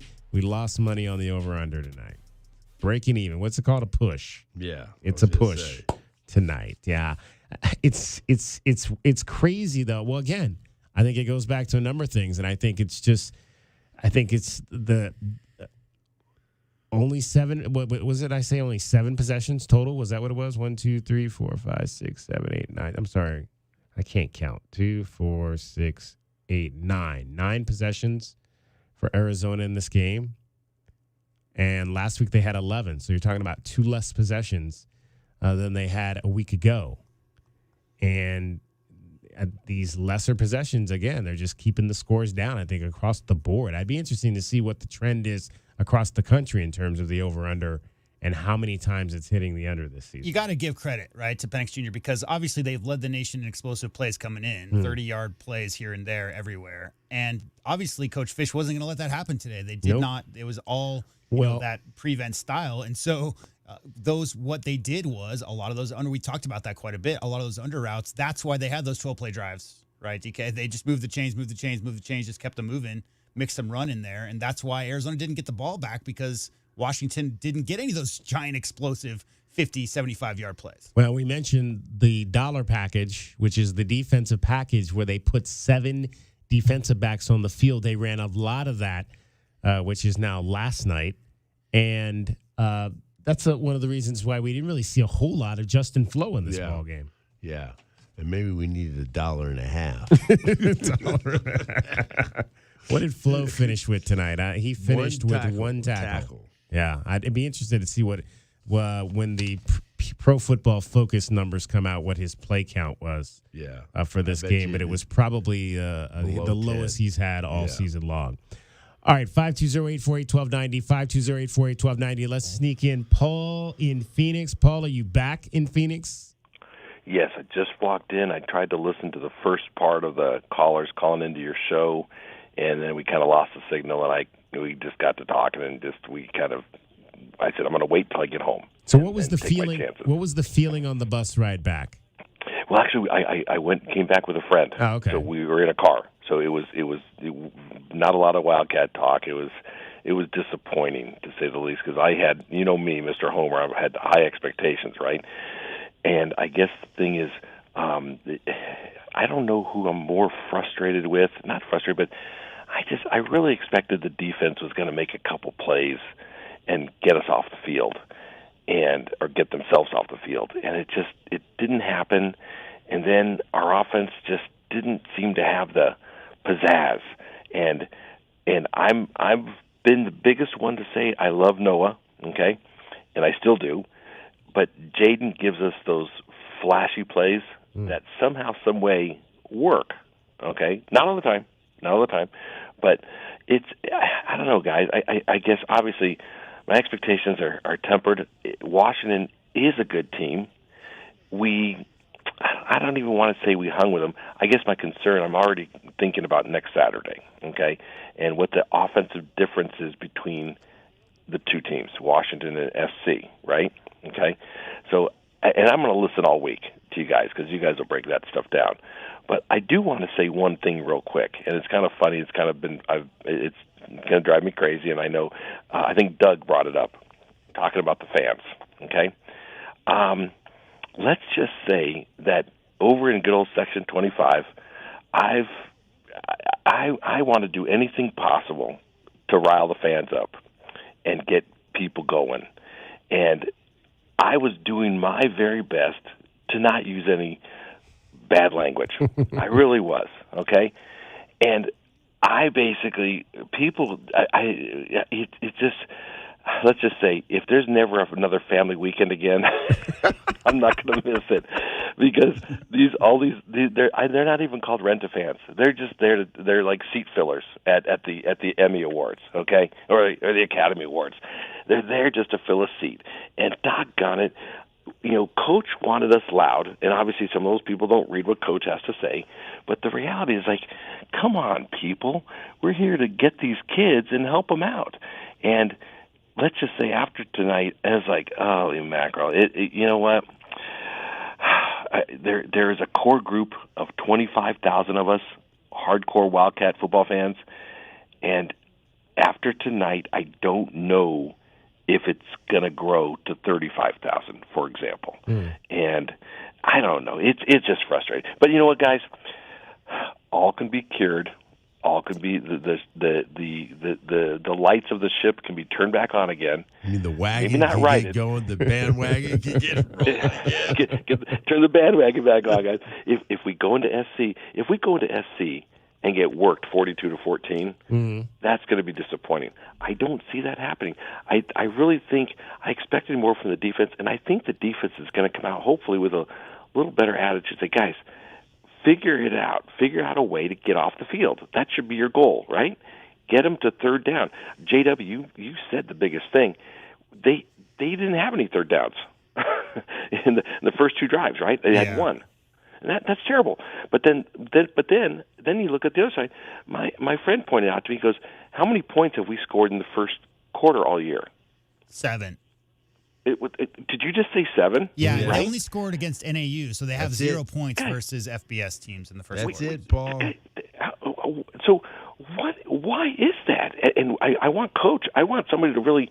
I love Coach, but I want somebody to pin it down and say, Coach, what are we doing that we're not getting even a field goal in the first quarter of a game? Well, what happened was last week he went for it. They went for it and they punted from the 36 and didn't allow the kid because when I asked him about that last Monday, and he said it was the wind. They just didn't feel comfortable with the wind and him kicking 51 from the wind in that first quarter last week. Oh man, that's just. Well, you know what, guys? I'll remain a fan. I will be there October 28th. I wish I was going to the SC game, but I will be in front of my television, glued to it, of course, for the next games. And I just hope that our fans realize that I get it. You go there and you can cheer any way you want. Nobody's going to tell you how to cheer, not to cheer, how to do it. Nobody, especially Paul and Phoenix. They're not going to tell me how to do it. But at the same time, please don't harass me during the game. Because people are harassing you? Yes, it's like, oh boy, you're too loud. You're too noisy. Like, oh guys, what is it, you're McHale? They were saying, yeah, I know. Was it? They told guys it was almost like, and of course it's like, really. And I'll guarantee it, of course, the person who said it to me does not listen to the show because he told me I'm here for family weekend with my kid. I get it, but at the same time, it's like I'm there to support these kids, and I don't know. But you're there supporting the 22 kids wearing red on the field. He's there supporting his one kid. I hope that wasn't my buddy because I actually one of my college buddies. I was here this weekend. His daughter's a freshman. Got to hang out with him Friday night, though. It was a lot of fun. Okay. Paul, were probably you was wearing him. a hat, I'm just kidding. BTFD, and they got offended? Were they getting upset at you? You know what? Anyway, guys, I appreciate you guys staying on so late. Let me take up some of your time. And you know what? We can't lose the spirit, and that's the thing. We couldn't go off the air until Paul got back to Phoenix. Exactly. We can't have a show at the after the Pac-12 after dark without Paul. Yeah, and it's almost Pac-12 early morning. Where are we going for breakfast? Well, we got NFL football in about 3 hours here. That's why I sent AJ home early. That's right. You got the Cardinals against the Niners tomorrow. That's what we got. Yeah. So, we got Bijan. We got Bijan before that. We got Bijan at 6 a.m., 6:30 a.m. right here against Jacksonville. Man, tune in, Bijan Robinson. I think I'll sleep through that one. But okay, gentlemen, as always, I appreciate everything you guys do, and I am looking forward to Saturday. We're going to get a signature win, but I don't want one. this year, I want at least 2 signature wins. So let's get one next Saturday. Let's figure it out. Coming up. So we get 4 opportunities to come up. Yes, the we next do. 4 weeks. Thanks, Paul. Hey, and I'll try to come visit you guys. Sorry, this trip kind of turned out a little bit weirder than I thought, but it's all good. But right. You guys take care of yourselves. Bear down, and fans of Tucson, you know what? This team's fun.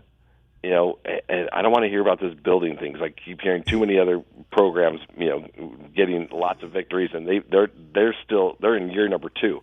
So we can do this. We just got to get over that hump. We got to get coach to get some offensive. Whoa, Oh, he dropped. We lost him. I was just going to say, in Tucson, stop bullying the old men at Arizona Stadium. They're trying to make noise. Right, exactly.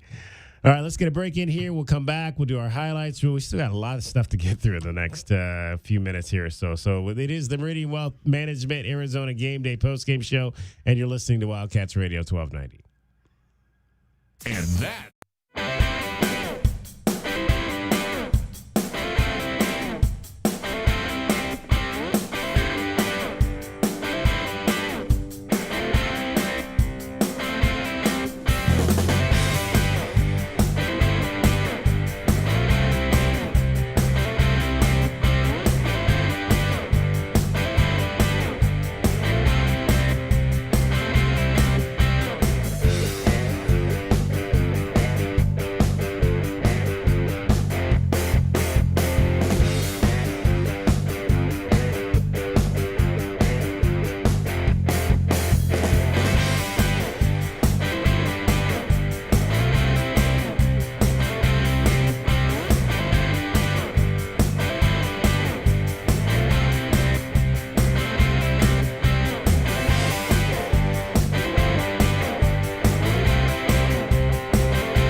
Arizona Wildcats. Wildcats Radio 1290.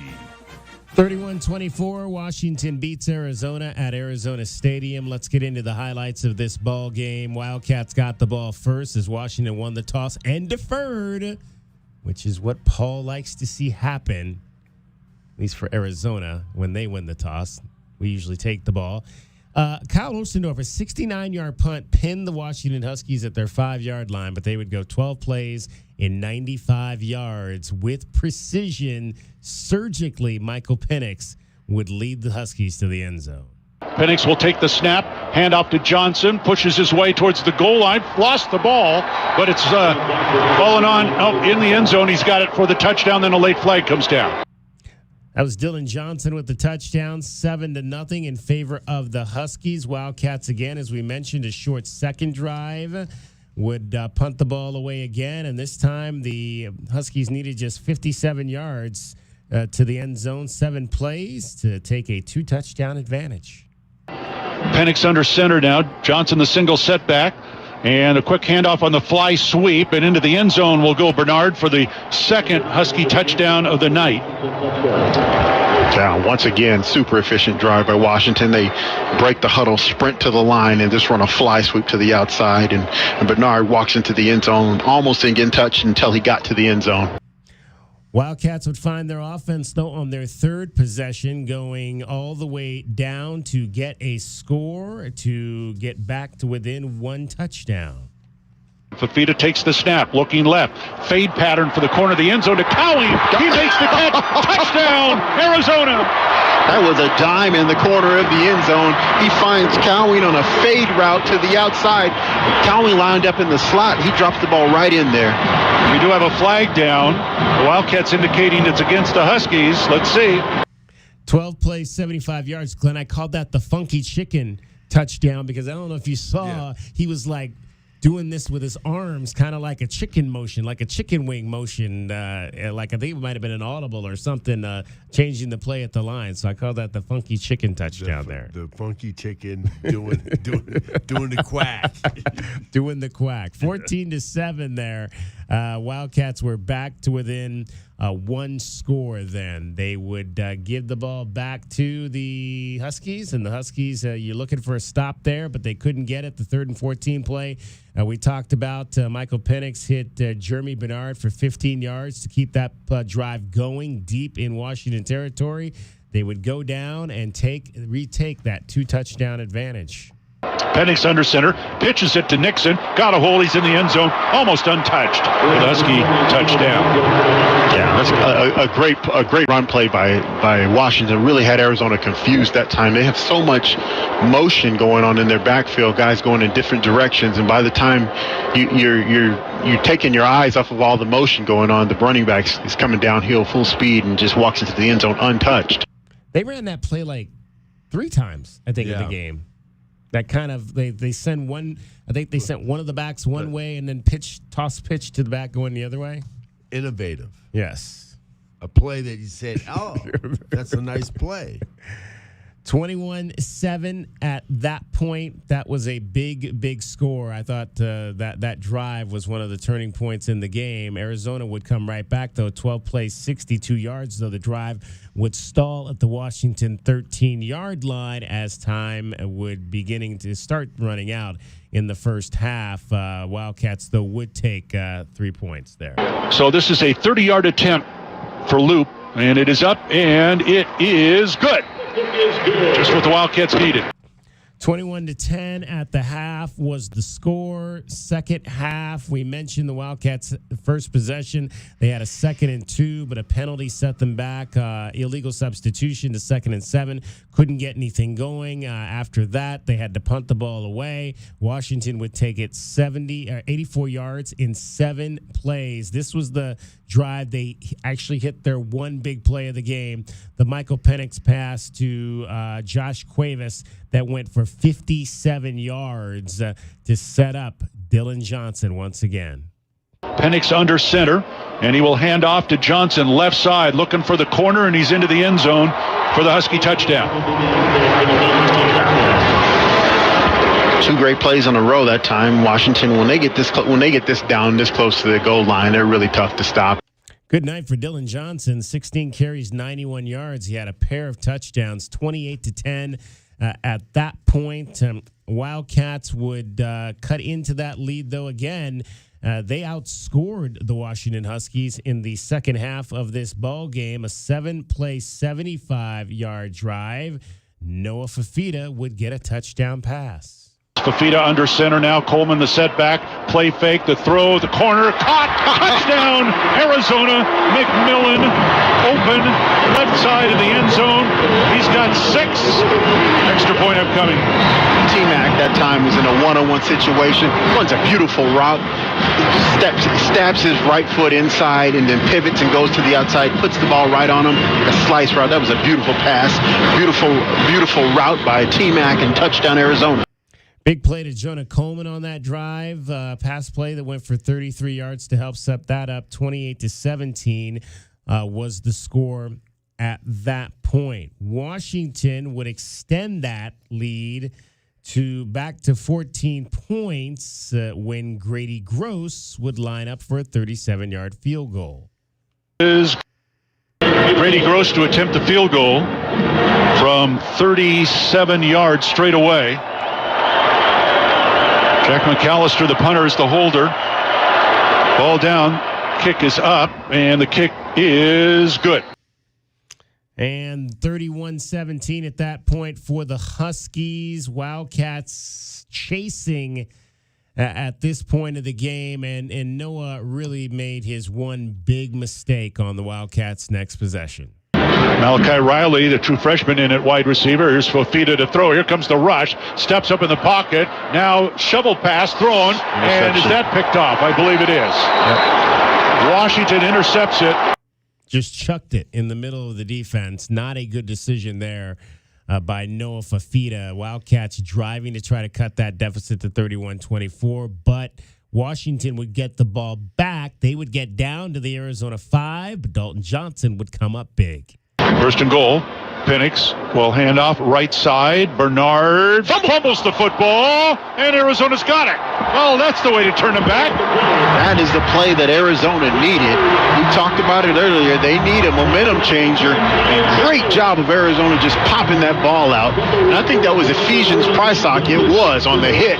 Knocked the ball loose, and Arizona gets the turnover.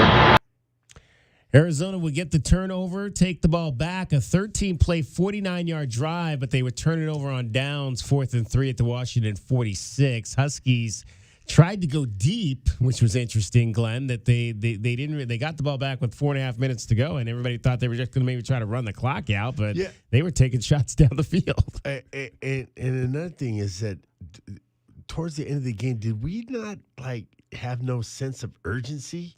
Yeah, that drive there seemed to go a little bit slower than you would have liked. I was down just 2 touchdowns. I said, "Let's go." Yeah, it's like I just didn't understand. That was about the time I left. I was like, I'd like to see them get down and try to score here. I was throwing stuff at the TV. I was like, "What are you doing?" I mean, why aren't we having a sense of urgency? We didn't have a sense of urgency there. I think we burned probably about a minute and a half of time that we could have just rushed to the line of scrimmage. Let's call a play, and I don't think that was very good clock management. Wildcats got the ball back with 3:55 to go. They would go 90 yards in 11 plays to get back to within 1 score. First and goal, Wildcats at the Husky 10. Fafita takes the snap, looking left, going towards the end zone for McMillan. Makes the catch. He's got it. Touchdown, Arizona. That's a big-time catch by Tetero McMillan. He throws the ball up, and T-Mac just goes way up in the air. He jumps out of the stadium to catch that ball. Touchdown, Arizona. To be fair, that was an 11-play drive for 90 yards in 2 minutes and 47 seconds. Well, yeah, urgency there. That drive. Urgency there. Yeah. That last drive. That was urgency. That was. Yeah. Tetero McMillan, 6 catches, 45 yards, 2 touchdowns. Noah finished 27 of 39, 232 yards, had 3 touchdowns, 1 interception in the ball game. 31-24 at that point. Washington would get the ball back, run out the clock. There was one more Arizona play we have yet to talk about on the show yet. Oh. How do you feel, Glenn, about the straight onside kick? Kicking it straight. I heard that. I didn't see it. Yeah, they kicked it straight. Yeah, that's How about kind the of what they onside do kick now. at halftime? After the half. Yeah, after the half. They had an onside kick when they came out. Yeah, they kicked to start the second Yeah. half. I don't think I saw the kickoff for the second half. Yeah, they onside-ed. Okay. The last one, when there was, a minute and 7 seconds to go, and they just scored, and they were within a touchdown. The onside kick, they were trying to catch him off guard. That's one of those look left, look right, see where the guys are. But kicking it straight, I don't think it went 9 yards. I think they picked it up before it went. I think I was still mesmerized by the guy that did the pole vault. Yeah. And I missed the kickoff for the second half. So yeah, 31-24, your final. Glenn, any final thoughts on this one?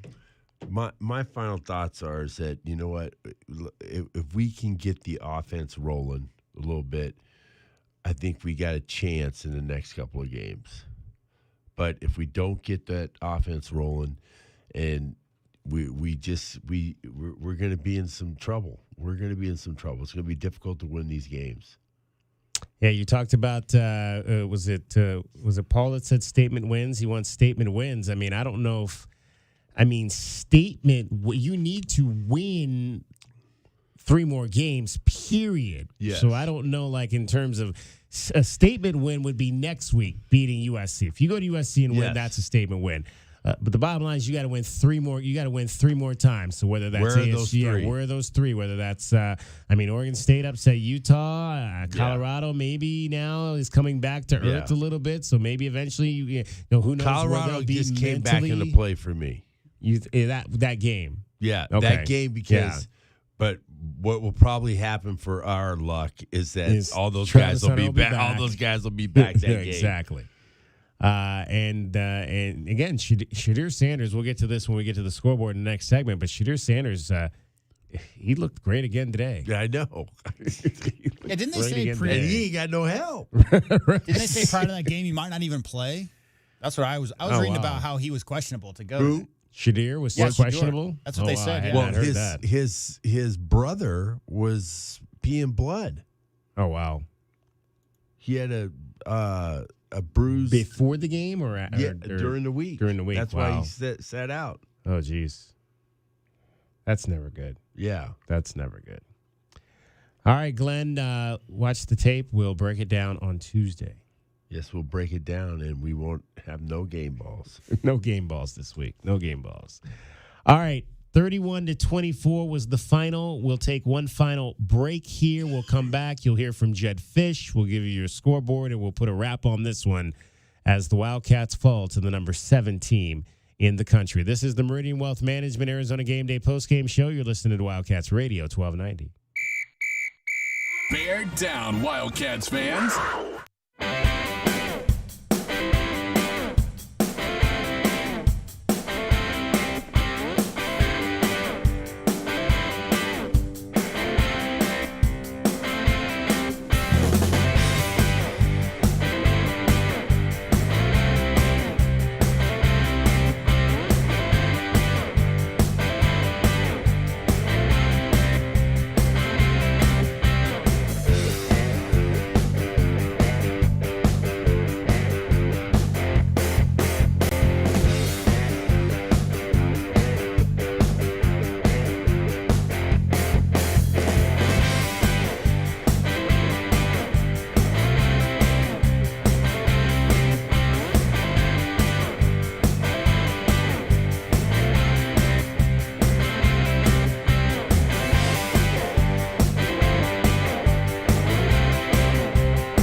Show on Wildcats Radio 1290. Brought to you by Meridian Wealth Management. Wealth well managed, life well lived. This is the home of the Arizona Wildcats. Wildcats Radio 1290.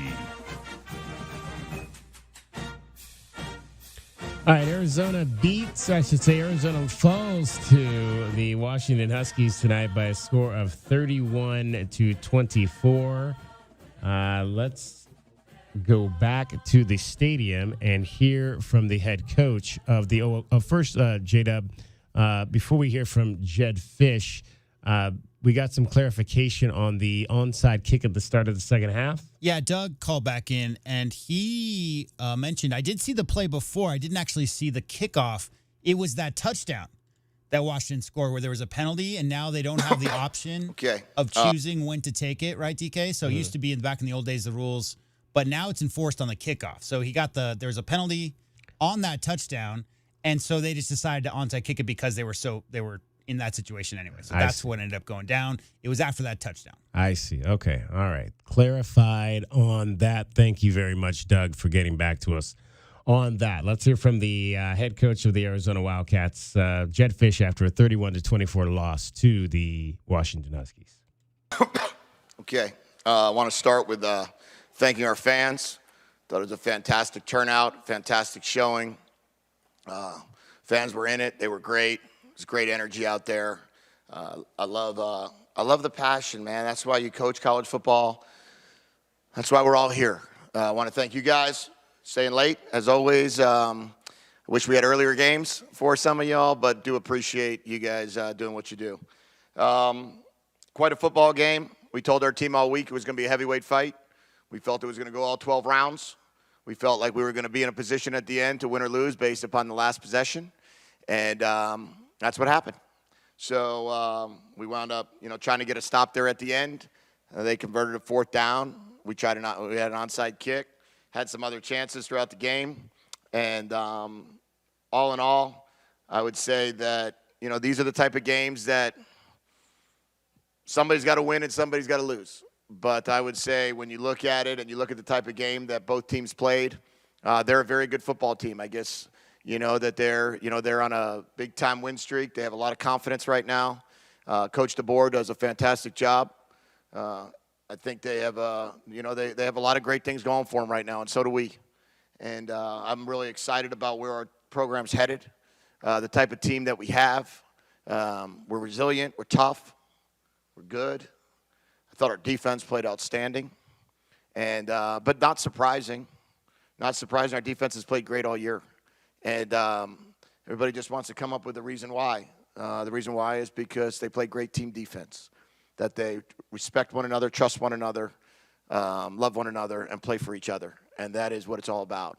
Offensively, thought we did a lot of good things under some interesting circumstances.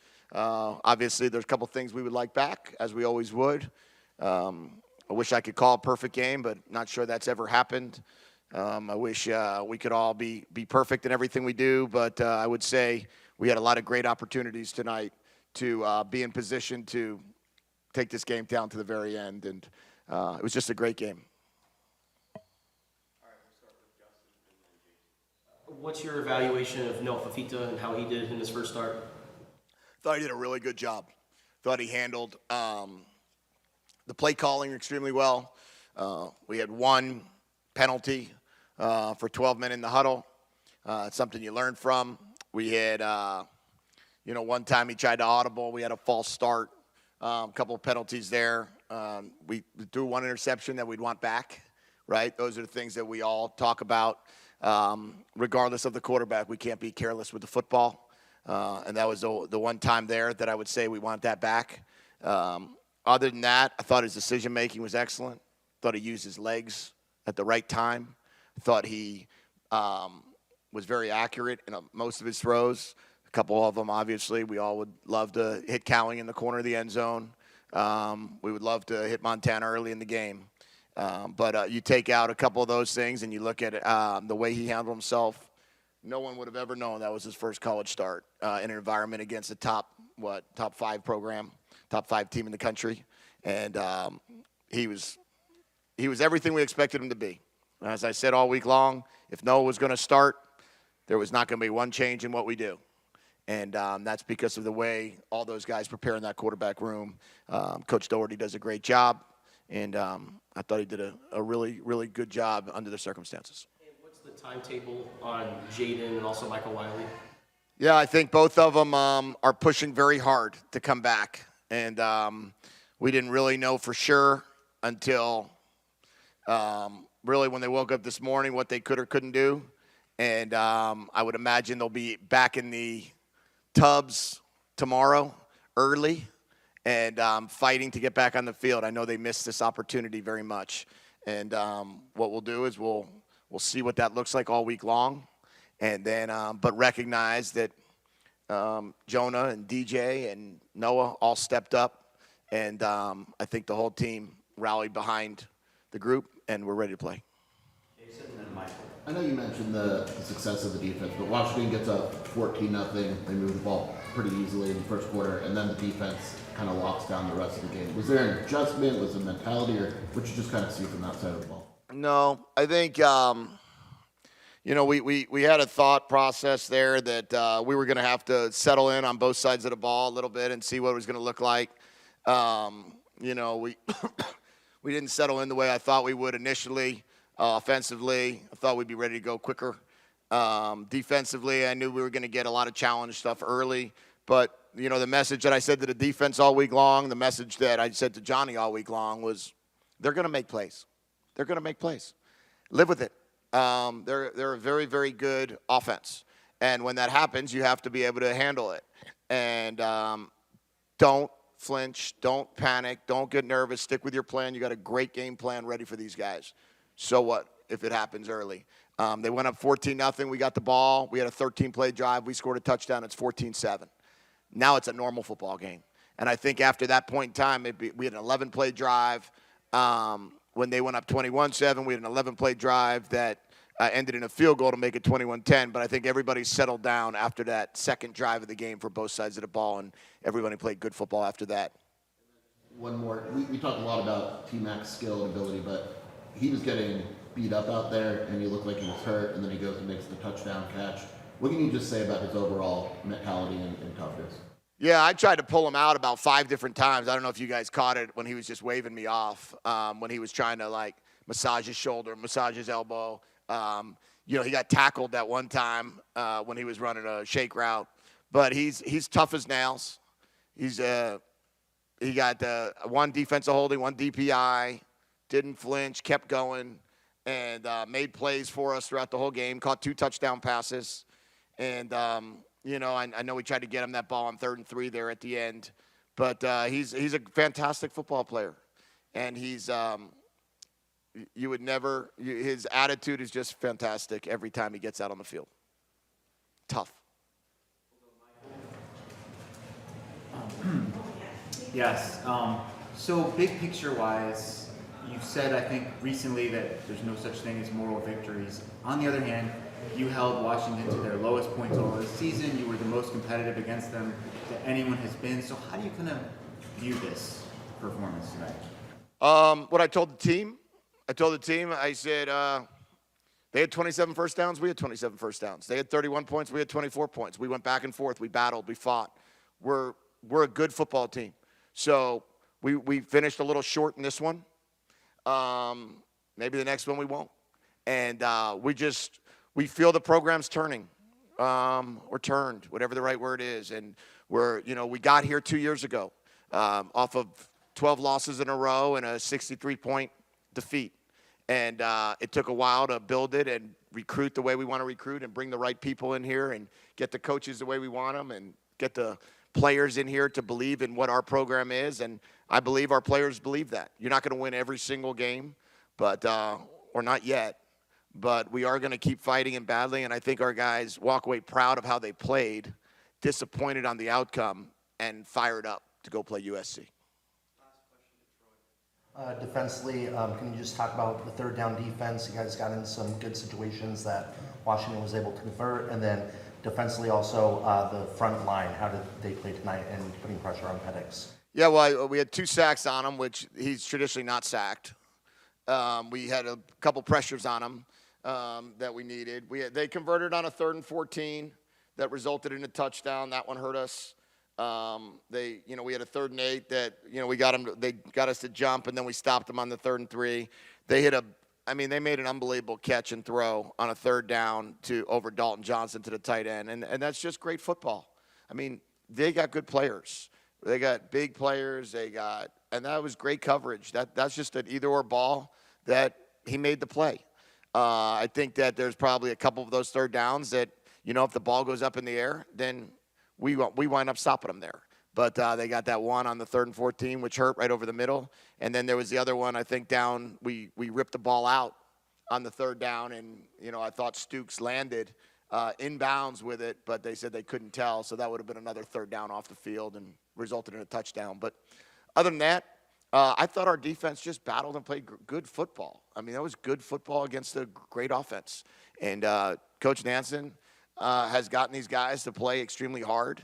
They chase the ball. They run to the ball. They know what's coming. They're prepared. And you could see it in the way we play. I mean, that was probably the number one offense in the country. And a 7-point game.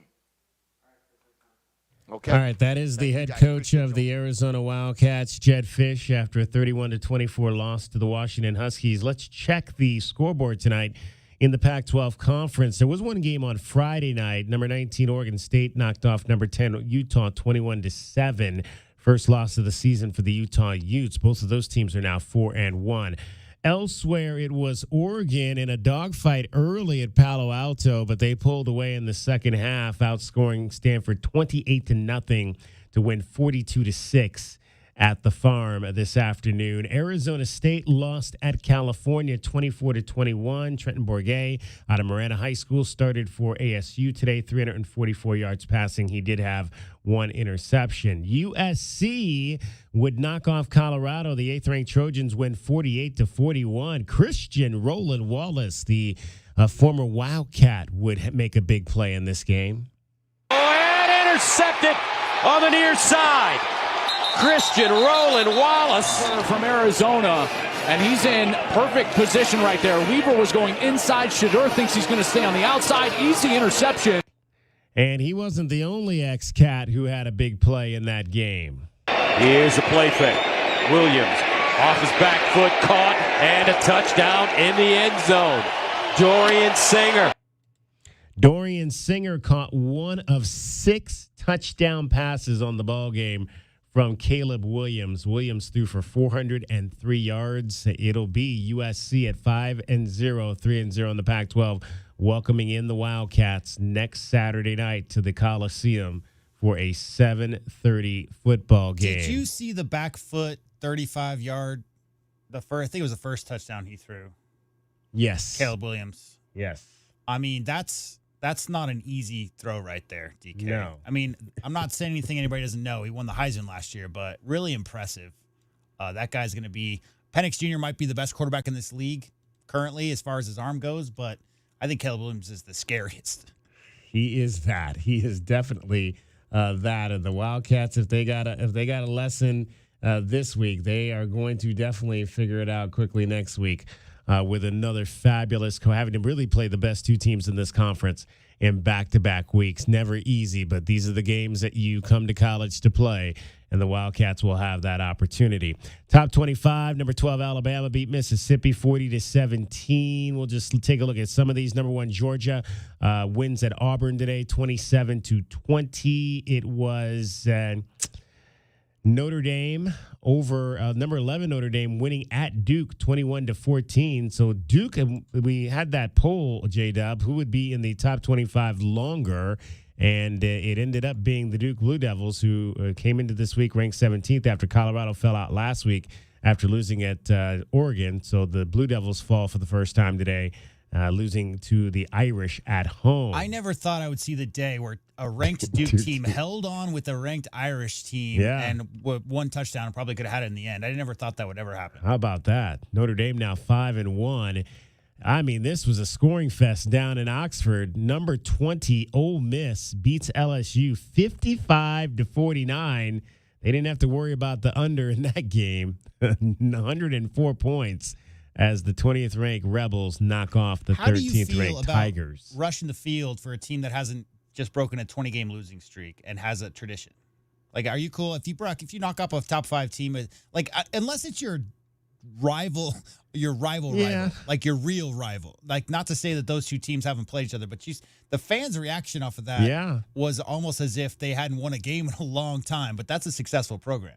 It is. I mean, but yeah, I don't know. Like, it's Ole Miss doesn't always beat LSU, so I think anytime you can get a win over the Tigers, it's a good thing. In those I'd have parts. to look it up because maybe it's kind of felt like watching that film of them rushing that maybe they hadn't beat LSU in a good while. Might have been a few years since they last did. And how about Mark Stoops and the Kentucky Wildcats? They beat number 22 Florida today, 33-14 at home. Kentucky is 5-0, so Kentucky is 5-0. And Duke is what? They are 14-1. How about the blue blood basketball teams? Right. So then there's we need Connecticut to get football going on, and then you got to get obviously the Bruins. They have always kind of had both sides of it, but yeah, I mean, relative to I never thought Kentucky. I remember Kentucky being that laughingstock team, and Duke the same. So you got to give credit. I know Duke's been building that program for some time. This isn't just that didn't happen this year. But yeah, top 25 level teams for both Kentucky and Duke doesn't really make much sense. And tonight in Phoenix, let's go up to Chase Field and see what happened after the Diamondbacks lost 1-0 to the Houston Astros. Diamondbacks download. Baseball stuff! Effort, the commitment, the love. The effort every single day. We're on a journey. It doesn't stop here.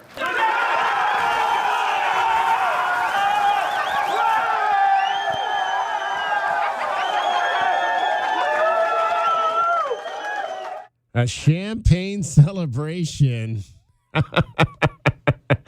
Torey Lovello and the Diamondbacks are going to the postseason for the first time since 2017. How about that? Yeah, they lost a heartbreaker right with their ace 1-0. Yeah. That's a tough break, but then found out a few hours The later. Reds got stomped by the St. Louis Cardinals 11-1. So the Diamondbacks, we are going to have postseason baseball here in the desert for the first time in 6 years. I don't think there's a better way to wrap up the night than that. Final score tonight from Tucson was number 7, Washington 31, Arizona 24. Thanks to all the folks that made this show possible. JW Madden, AJ Camacho, Kelvin Ifan, thinking about you tonight, brother. And Glenn Howe as well. Most of all, though, thanks to you for listening. We'll be back with you. We've actually got NFL football coming up in hours at 6 a.m. 6 a.m. today. Bijan Robinson right here on Wildcats Radio 1290 as the Atlanta Falcons take on the Jacksonville Jaguars from Wembley Stadium in London. So get a couple hours in sleep and then wake up to listen to Bijan right make here. Some fish and chips on 1290. Yeah. Breakfast with the Falcons right here on 1290. All right, we will talk to you at 1:30 on Monday from the Jedfish press conference show.